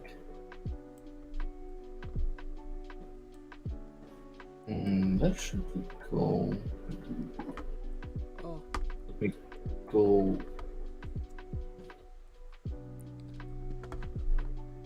I don't know, where do you want to go? I'm probably gonna end the stream too soon, but because it's been 3 hours. Oh, Yeah. but maybe at like 6:30 I'll probably end it. Go eat because I'm hungry. But yeah, this has been fun. What So should we let's do? at least make some house. Yeah, So we can build end this. it there. Yeah. Yeah, let's build the house here. Where do you want to build it? On a tree? I mean, those are really small. I mean, we could. Yeah, let's try it. Let's find some bigger tree and. Wait, do you want to build it like on the tree or in the tree? I don't know. How would you build it in the tree? Like look at that one. You can basically that one. You can like no, come after me.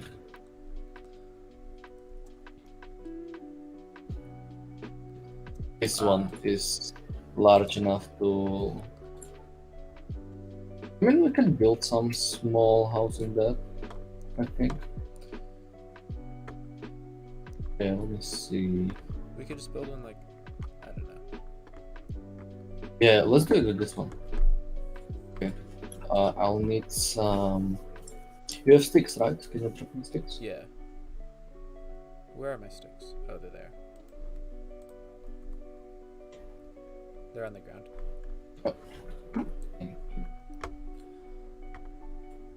So I will create letters. And I need X. I have an axe. I can take some stuff down if you want. Yeah, just go out, like up. I'm thinking, how should we build it?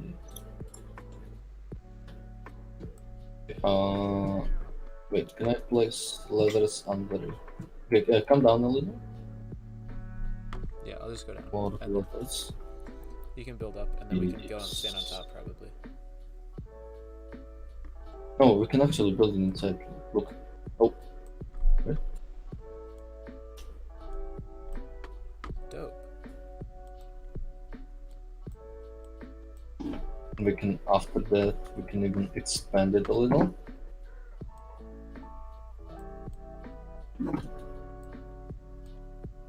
But don't destroy the like outer layer of leaves. Yeah. I'm scared of destroying the outer.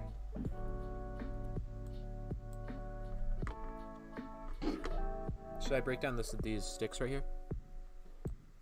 What? This one right here? Yeah.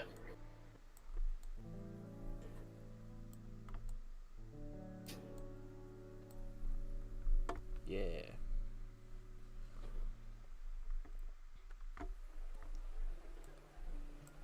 Oh. Sorry.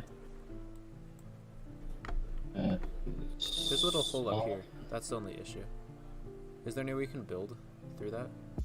You can actually wait. You have make scissors, and you can like look. Cause I think right now it's gonna all the leaves are gonna destroy themselves. But we can with scissors we can take leaves from other trees and put it in here. Oh, so, how do we like, build scissors?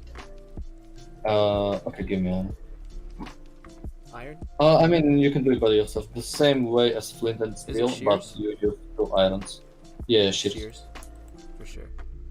Alright, I'll go grab some then. I'll go collect And yeah, go collect some. And then I'm gonna think how would it look pretty okay. Let's see. Okay, I have another bench there.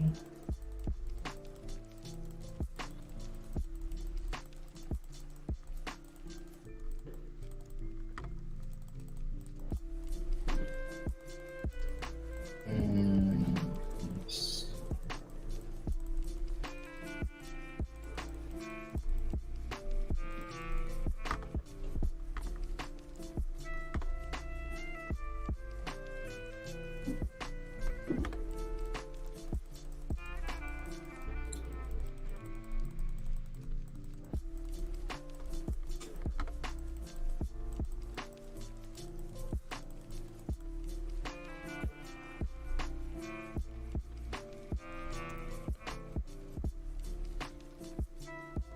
Hell yeah.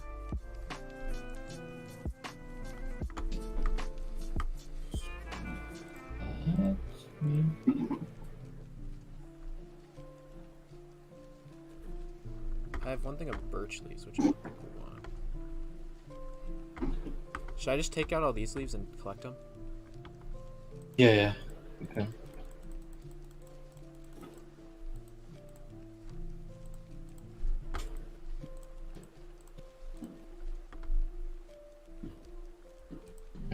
Did you see any sheep around here? I did not. I don't see any either. Kinda sucks. It would be nice to have some sheep so we can make pets.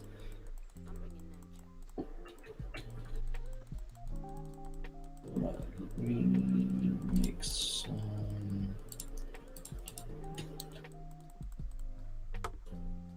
Dope.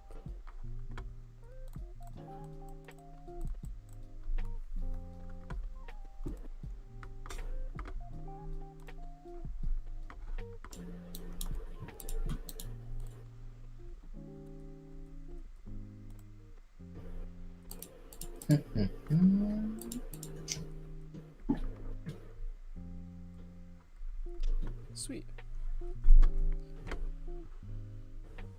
So we can do, yes, I think we can do like this one pretty small. And after that, there will be another one, and it will be much larger. Like, okay, drop all the leaves, and I'll try to design it somehow, but it's not gonna look that good from the start. Wait, can you drop me those leaves? Did you I got some leaves. Hold up. I have a bunch of stacks of these. Oh, there's a lot of nice. Yeah. Let me see. Oh.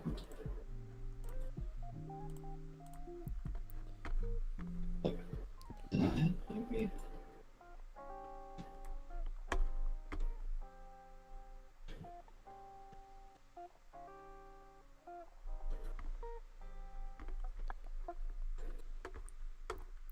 You have some oak wood. Oak wood? Sure.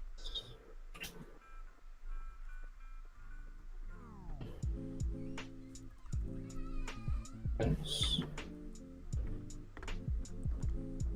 Now I can basically do it like just use oak wood for torches, and for everything else just use leaves maybe. Let's see how would it look. Oh, you don't have to destroy. We'll use it as part of this. I'm not sure how would it look. If it's going to look okay.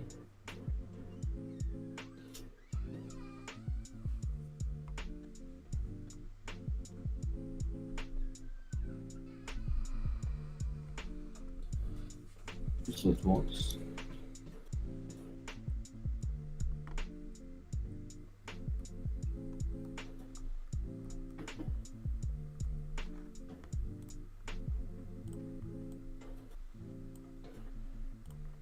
I'm not even sure what I'm doing. If it's looking okay. How does it look from outside?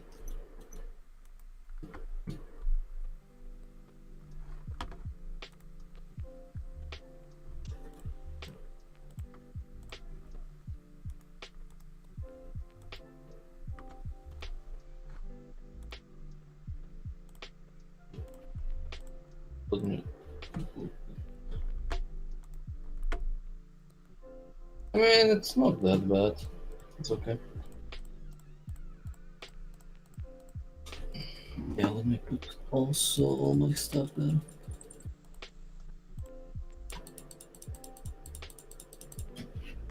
Sweet.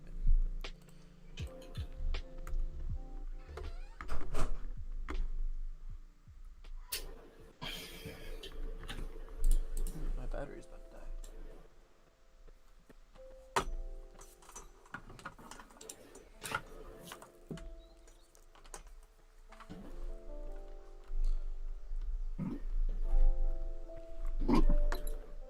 We have some food.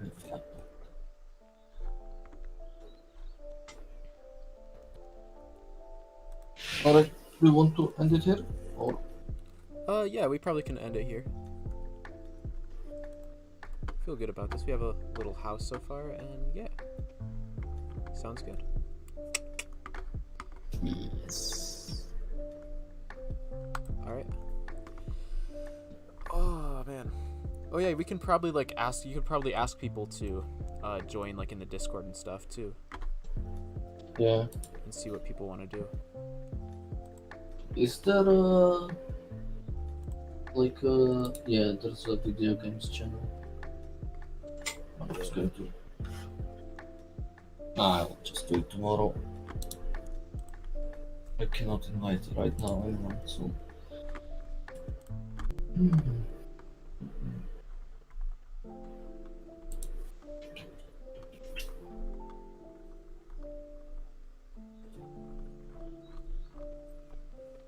Alright, what is the VPN called?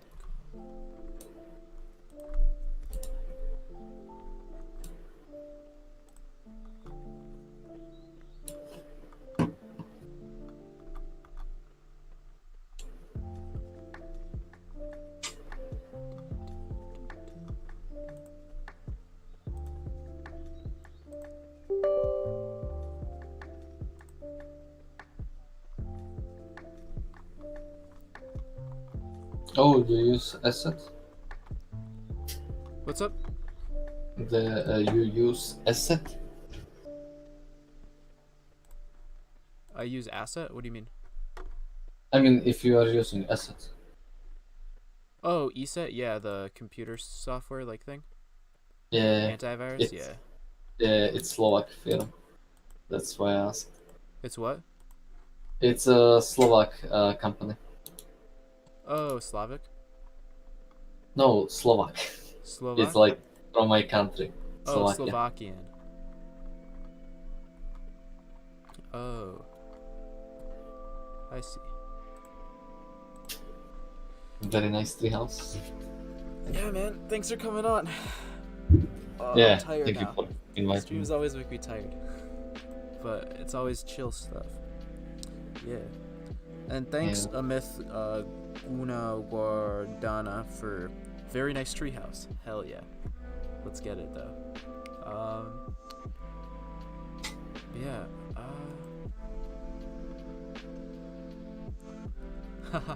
Oh, yeah. So, we've been streaming for 3 hours and 15 minutes. Damn. Hell yeah. Good shit. Let's get it. It's the longest one? My longest video is with Puya, actually. Like 4 hours or some shit. Nice. Yeah. That was a crazy long video. But yeah, I think that'll be it for today's stream.